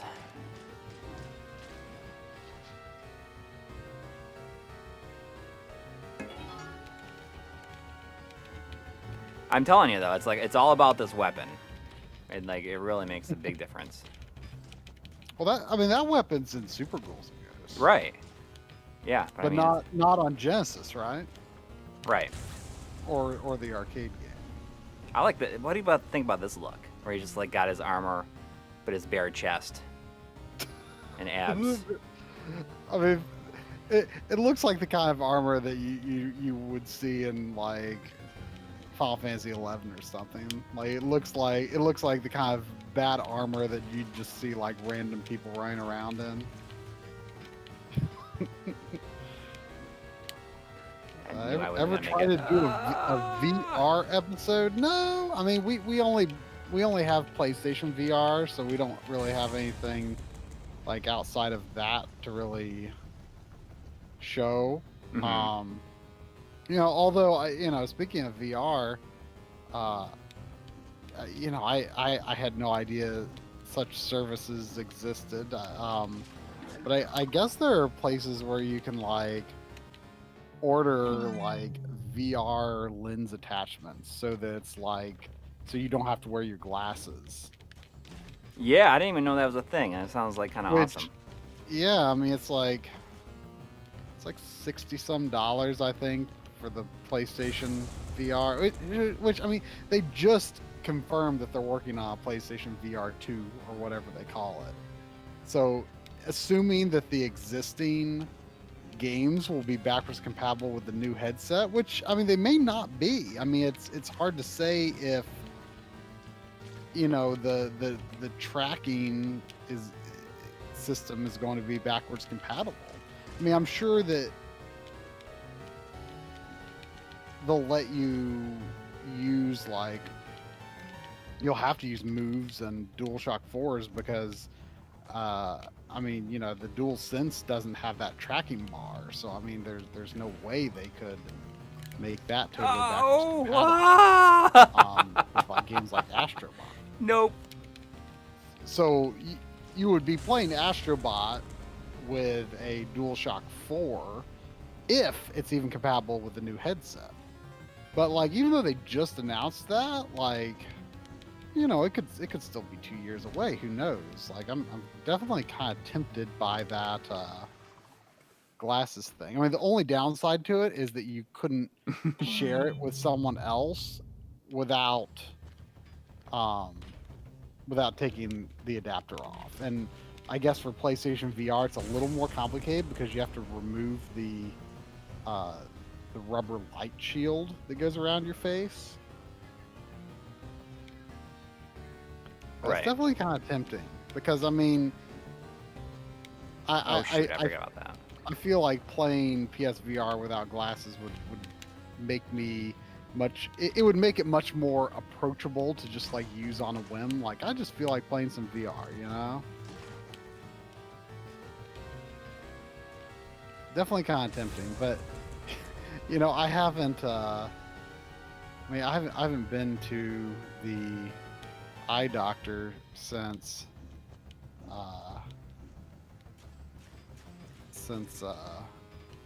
like just before quitting my job, and even then I didn't even bother to get new glasses.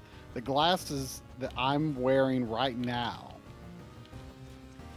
if you go look at RGB 103, which came out in late 2004, or not 2004, YouTube didn't exist, 2014. Late 2014, RGB 103. My eyes are dilated because I went to the eye doctor and I thought my eyes had settled down enough, you know, after the dilation eye drops to shoot video, and like they really hadn't. And so if you look closely, you can see that my eyes are dilated in that video.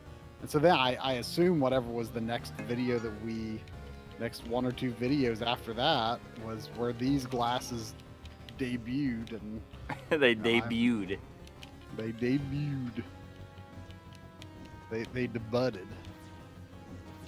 Debut. I haven't been to the eye doctor, but Sandy actually went to the eye doctor All today. right. Well, oh, I never saw that dragon before. That's outside Sandy, there. Sandy went to the eye doctor to follow up on Here we go. visit in February, 'cause she's got these. I guess dogs sometimes can get these.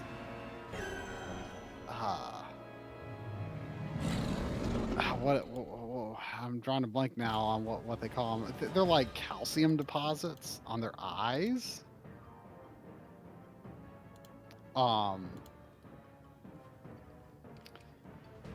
Where there's just like a little.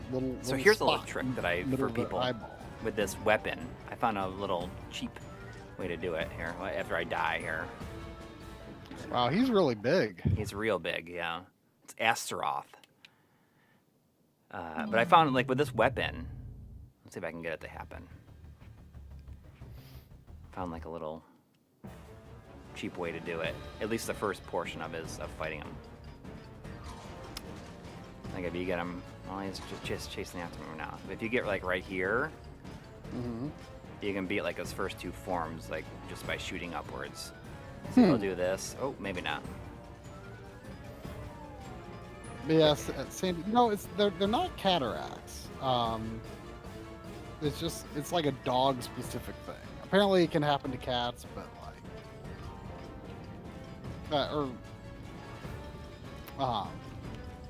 because it's not like, I mean, it's just like a little. It's like it's just a tiny little dot, and it doesn't impair her vision in a meaningful way, but But like she takes these eye drops twice a day to, you know, just prevent it from getting any worse.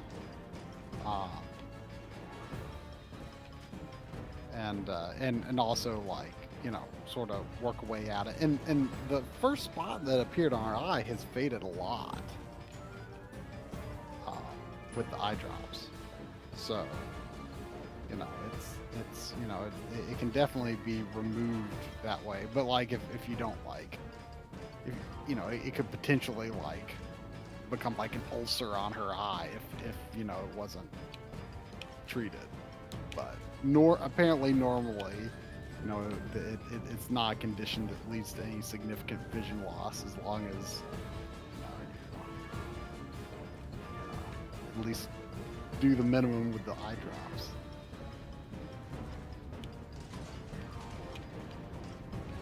You know, for some reason, his main face, the face at the top of his head, makes me think of like a Mexican wrestling mask. The boss? Yeah. Like I don't know why, because like I assume his design is relatively similar to the original. I mean, it's been a while since I've seen him in the original, but like he looks different than I would have envisioned.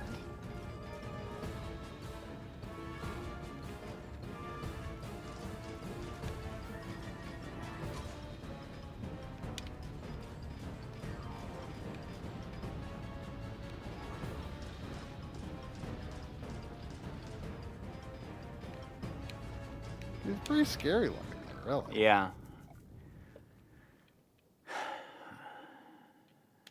It's like they give me these hints. It's like, oh, his abdomen is impervious to attacks. Like, yes, I know that at that point. Yeah, I mean, he's only got one. I mean, to even get this far, you shoot his one and only weak point, right? Yeah.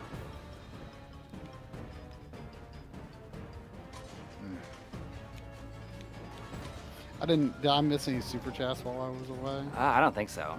Or you caught everything? Yeah, I didn't see any.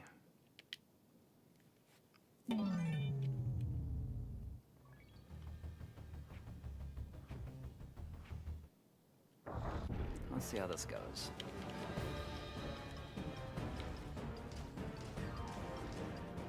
Man, I was recording Shinobi 3 from a Model 1 and a Model 2 Genesis, and like the music in that game like definitely sounds especially different on Model 2. Like there's just certain sounds on the Model 2 that just Not as good, you think? well, I mean, yeah, I mean definitely not as good on the Model 2. I mean that's pretty normal opinion, but like, I mean, it was just like, it really struck me that it just seemed like certain sounds, like, almost just sounded like actively bad in a way that's like, that kind of makes you think like, oh, I wonder, because I think the Model 2 was out when Shinobi 3 came out. Oh, yeah, yeah. It has the red box. I mean, that was like the new branding. Right. But, He's getting there. Look at him flashing. He's not flashing fast, but he's getting there. You know, I feel like if I beat the game without using magic, I feel like that should be like a special triumph, as they call them in this. Or oh, so they use that term in this as well as the arcade collection? I think that they do. Maybe I might be mixing them up.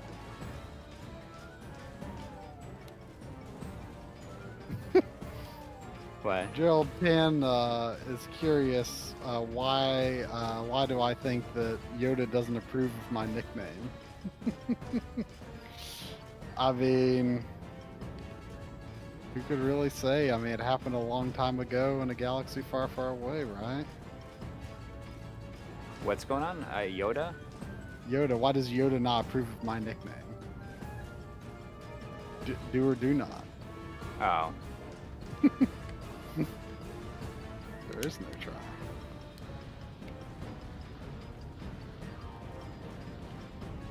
I mean, it is true when you know the original trilogy movies came out. I was not born. There was no try. I mean, Return of the Jedi is '83, right? Yeah. Yeah, I was born in '84. No! So.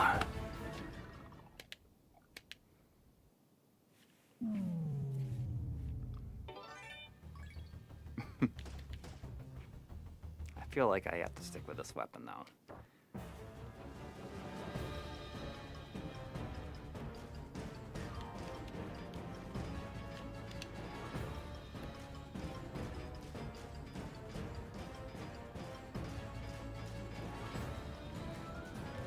Man, I really need to play through Mega Man 11 for sure. Yeah. I can't. Another game believe- that's pretty tough. You know, it's Mega Man. Well, yeah. I mean that was. I mean, you know, I expect Mega Man to be tough, but I think I was not expecting it to be as tough as it was, Mhm. and so that kind of made me feel like I needed to regroup. Like it was like I expected it to be a game that I just beat in a day or two, and I was kind of like, ooh, like.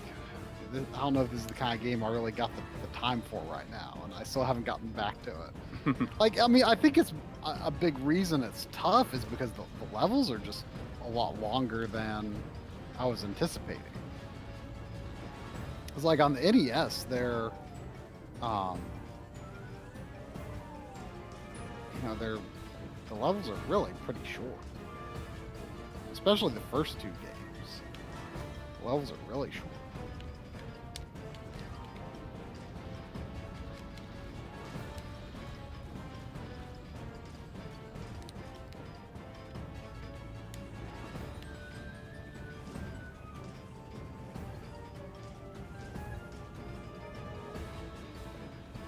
Sure would like to beat him.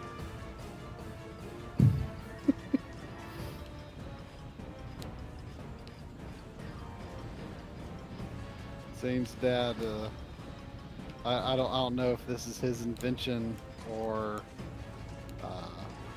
not. What the heck? What happened there?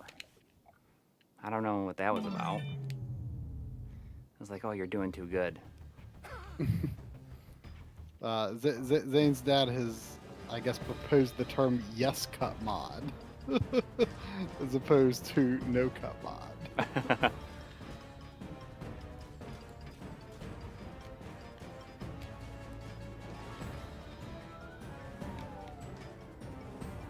I actually took a photo of the PS1 digital for the article as an example of what because I didn't have enough words to write about no cut mod and stuff like that in the article, but like I thought like maybe for a picture caption I could indicate that, you know, no cut mods are kind of, you know, a trend. Right. Although it kind of made me wonder when I was thinking about like where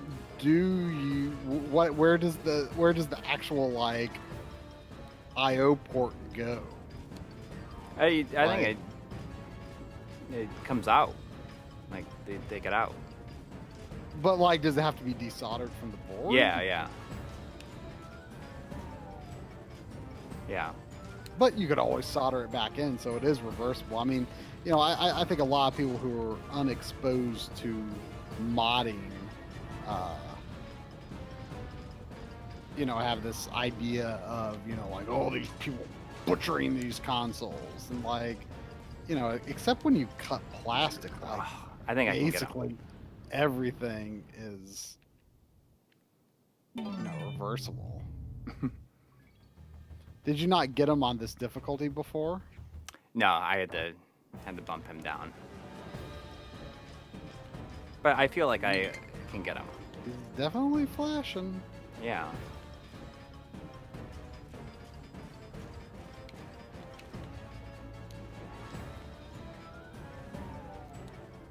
I mean, I think if I can beat this on square, I don't think anybody should be afraid of it. Because if I can do it, then anyone can. Anyone. I mean, you're going to have done like 2 hours. Yeah. Well, Of course, I mean, you played through the let's game not- before, but... Let's not get arrogant here. I mean, 2 hours Well, is one thing, but... There's almost 500 people trying to watch you do this. So. Oh, really? Mhm.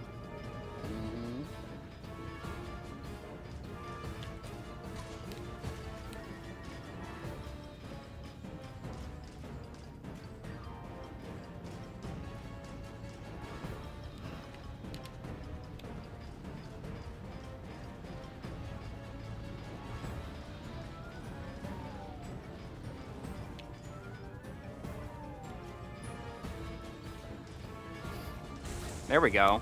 There we go. There we go. All right, now. Waiting to see what happens.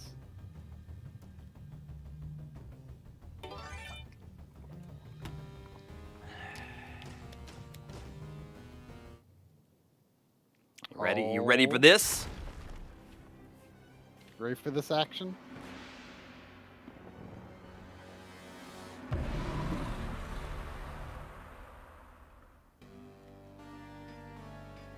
I wonder if there's going to be something more if you never touched the difficulty level. Oh, so you're finding this guy now. Yeah. Well, what could they possibly add after this guy? Nothing. Nothing. That's right.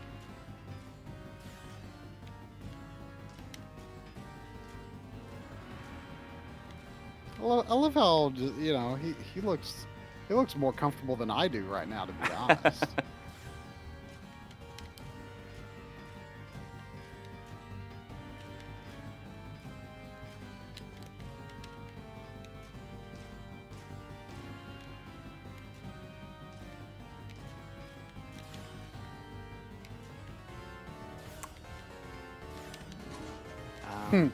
His face does look like the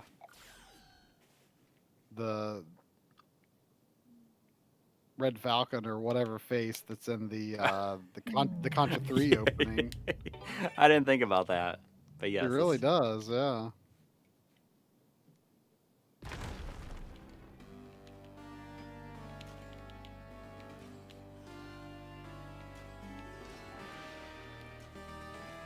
I don't see. I don't remember if he's going to be that hard, because once you lower the difficulty level, it stays like that until you exit the game or exit the level, or you get to the next level.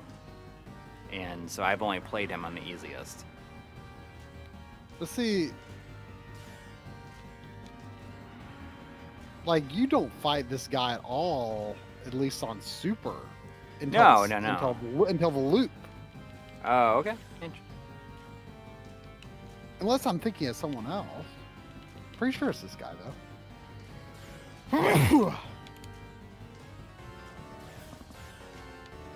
Wake up. Sorry.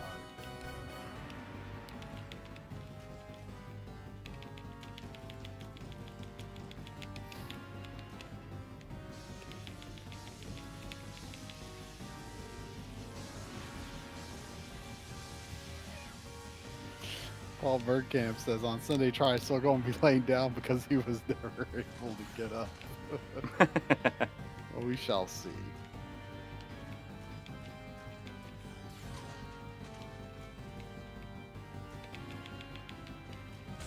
Got him. I did it. Man. Well, he's a lot easier than. Oh, last dude. Yeah.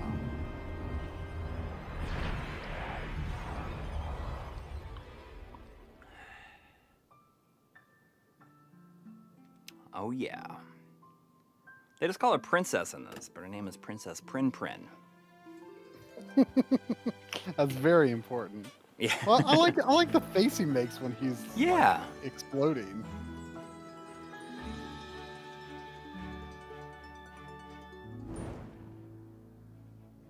You'll especially appreciate this. Like, games don't do this anymore.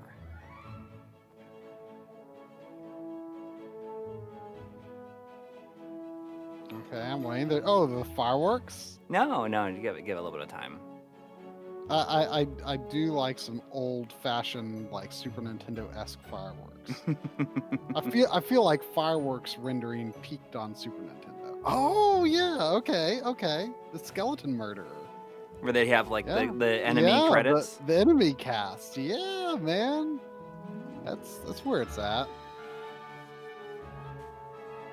Skeleton Murderer. That reminds me of Drum told me about this movie he watched at some point last year. And I think it's not even that old of a movie. It's just called Skeleton Man. And he said he was looking into it and was like, how do you kill a skeleton man? I don't know how you kill a skeleton man. Let's watch this. I need to know how to kill a skeleton man. I love that the ending goes back to the best music in the game too. And he said it was awful. And then I watched a trailer for it, and it was like it looked awful, but also like intriguing in its awfulness. So I kind of want to watch it. Skeleton Man. I saw that the credit for the director was Professor F. Was that an old like? I'm guessing it probably maybe 80. Was that like an old 80s style like game credit pseudonym? Maybe. I wonder if that would be a cool callback if that was what was used before. I don't know.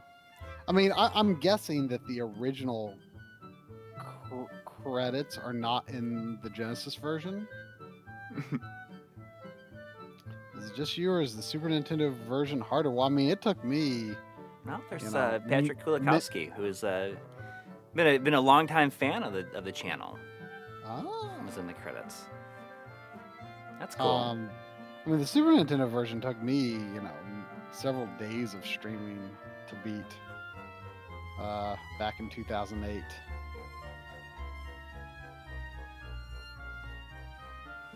How long? It took you 2 weeks, right? Is that what you said? I feel like you had to pause it, and then you could stream a different day.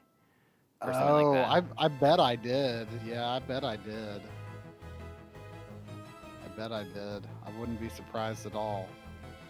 Back on the old forum days, the forum that me and Drum and Xavier were on, there was a member there who called leaving a game on overnight. He called it ghouls and ghosting. So if you left the game on overnight, you're ghouls and ghosting it. Yeah, Takuro Fujiwara is Professor F. So yeah, see, and there's Whoopee Camp right there. Well, also, you also get the Whoopee Camp official logo. It looks like it was ripped directly out of Tomba right there. Oh yeah, I'm waiting for it to come up.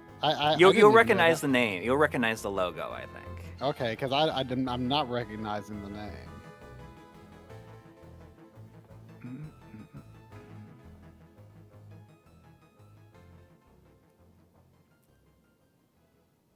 Oh, okay. You're right. I recognize that. That's pretty awesome. I hate that there's this company, M2, the TWO, that Capcom Yeah, right. is like I'm surprised. I bet like Naoki Hori is like so mad about it. Probably. Like it's kind of obnoxious, to be honest. That there's like, and I heard. I don't know if this is confirmed or not, but I mean the rumor is that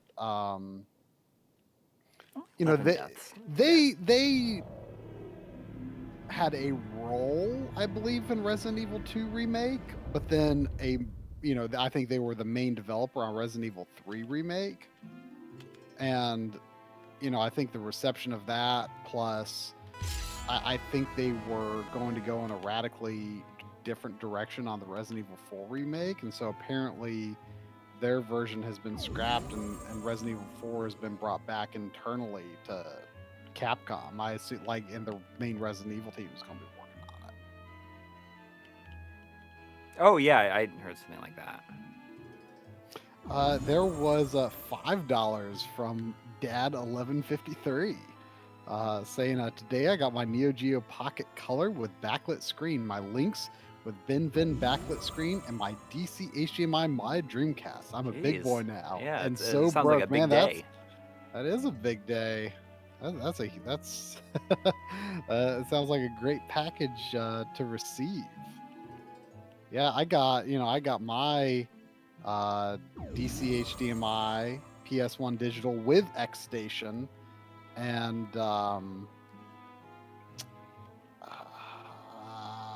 what else was it? I sent something else to Dan. What was it that Dan also did? I'm drawing a blank. But yeah, I had one of those good days too.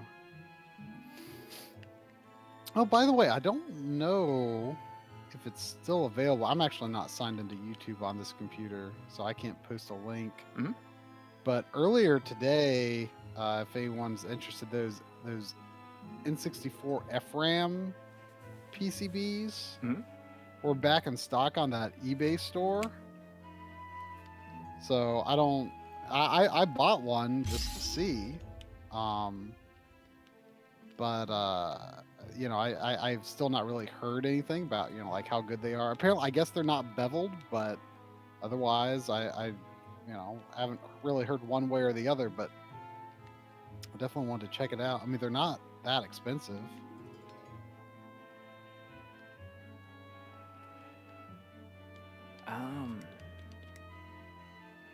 So I kind of show you what it looks like when you do the. Oh, here, Henry Clark. Oh, dropped cool. The link. Looks like, I don't know if they're still available. Yeah, it looks like they are still available. So I ordered one today. You can just put it in an original controller pack shell. So I'm really curious how that will be. Maybe I'll play a game on stream sometime after I get it that will require it, and we'll see if it actually retains my save. So did you unlock anything? I know you were on new save, but did you unlock anything new anything different by never changing difficulty? No, I mean this is the same here. It's like you get like new sets of levels. I mean they're the same levels, but they're remixed. I see. Like they have different music.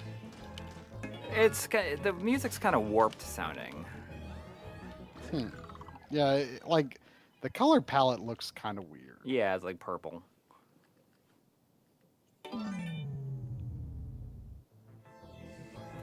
Well, I mean, do you think that your opinion is a little bit different than it was like upon originally seeing the art style? Yeah. Yeah, I think so. I mean, like I said, I was not opposed to it like a lot of people were initially. I just kind of felt like I needed to see more. I mean, I definitely prefer like unique frames of animation in general, Right. Even if it's not that many frames of animation, I just like unique frames. But I do like Arthur's sort of his sort of run, and a lot of the weather and atmosphere effects are very cool, for sure. I mean, I knew that I would like the game, regardless. So I'm definitely looking forward to playing it. Although like anything, I'd like to hold out for a physical copy. Yeah, well, I mean, yeah. It's never going to happen. I mean, I wonder, is there one in Japan maybe? I mean, or an Asia version or something? I mean, there often is. I mean, Capcom did that with the Ace Attorney trilogy. You can import the Ace Attorney trilogy. Right. Physical. Well, I think that'll probably happen. I bet that's going to be the case.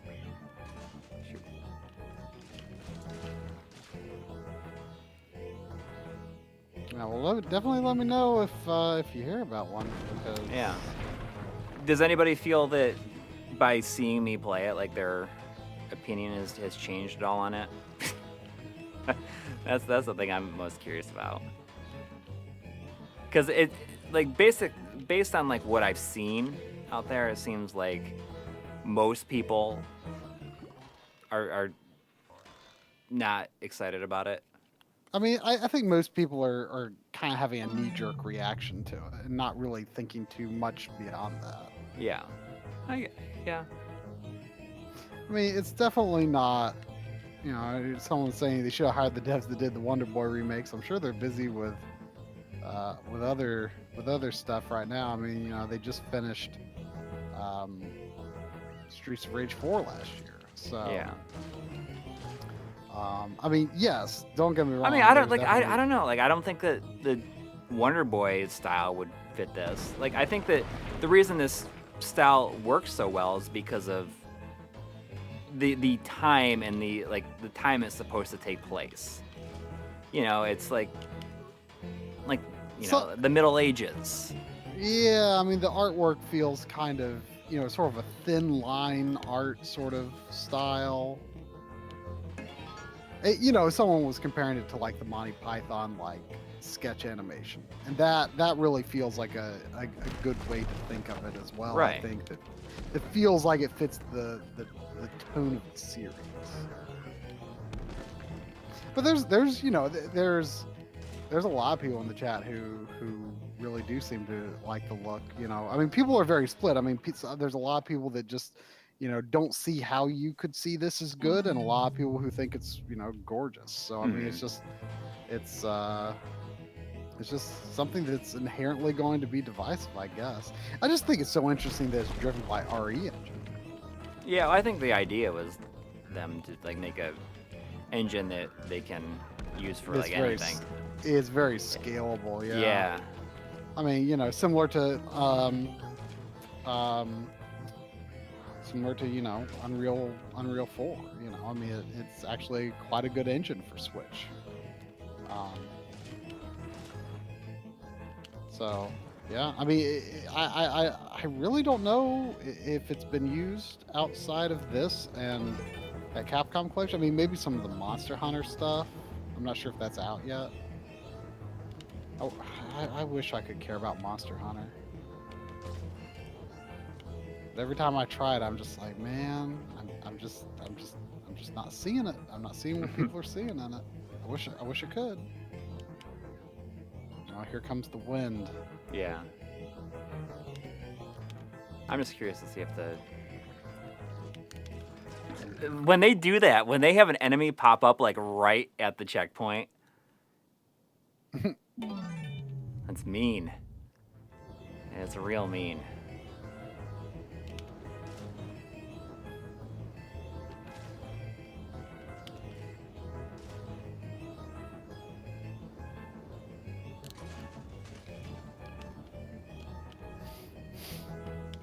I'm just seeing if I can finish this level to see what.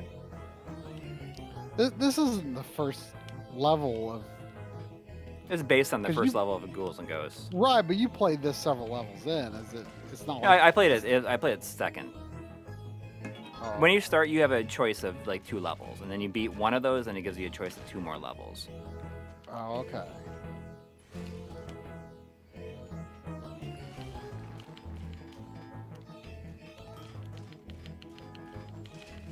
I do wonder what the ending is like if you beat this. It definitely does. I mean, you should. I mean, not tonight, obviously, but maybe just do it tomorrow if you feel like it, because it definitely feels like there's I think there's going to be something more to it. They're going to make it worth your while. I'm sure Tori Hanzo seems to know a lot about it. Probably can answer the question, like whether or not.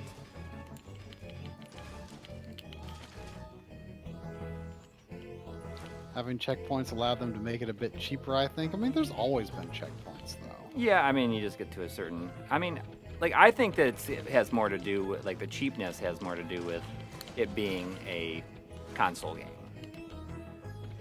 In the arcade, they had they had to try to balance it more. They couldn't be as mean as they can, because like when you're like money is at stake, you want to be able to have some sort of progression. And I think that's you want to feel like you have a chance, or else you're not going to put quarters in at all. right.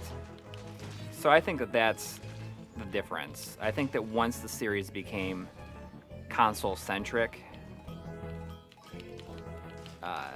it became a lot more difficult, and not as like a tight and cohesive game, I guess.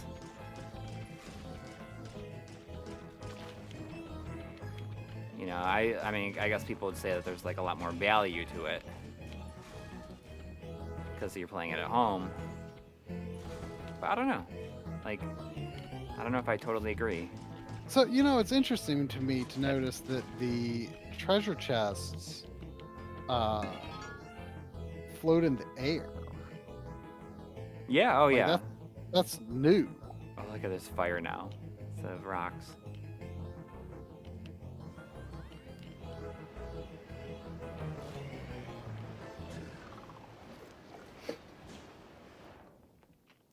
Yeah, the arcade game lets you get a couple levels in before. But I mean, the levels in this are also extremely long compared to, at least, I don't know, like maybe they're the same as the Super Nintendo game, but maybe not.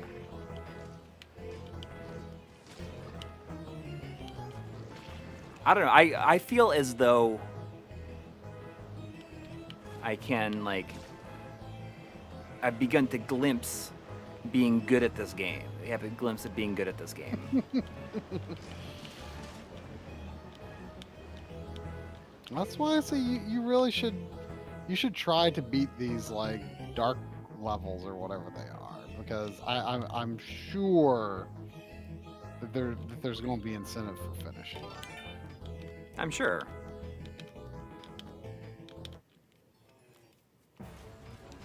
Ooh. There's no demo version for the game, is there? No.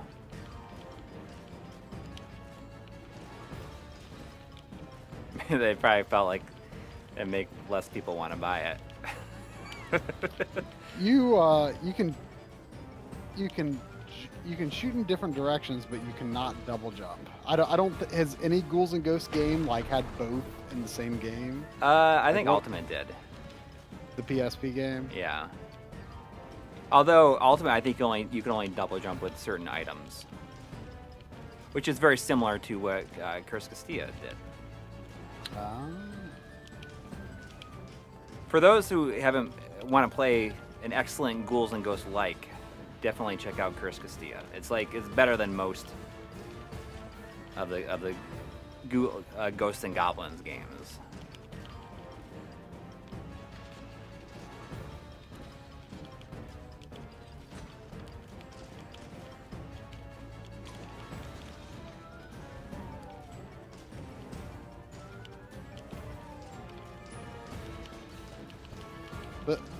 But the perspective, like I can't tell if like the boss's torso is a 3D model or not.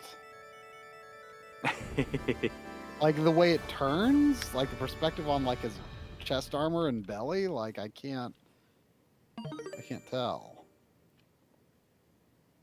Oh, you got to take a key for coming in. Did it say that?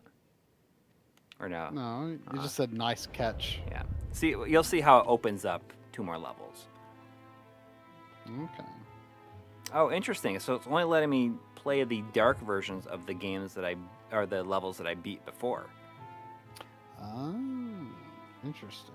Well, I think you should keep at this tomorrow or over the next week, because I'm really curious what's going to happen. But not tonight. Yeah. Yeah, I guess it is 11:30. So it's kind of a fun random Thursday night stream. Well, that was I think it was a great success that you were able to finish it. Yeah. To finish it without changing difficulties. So. Yeah.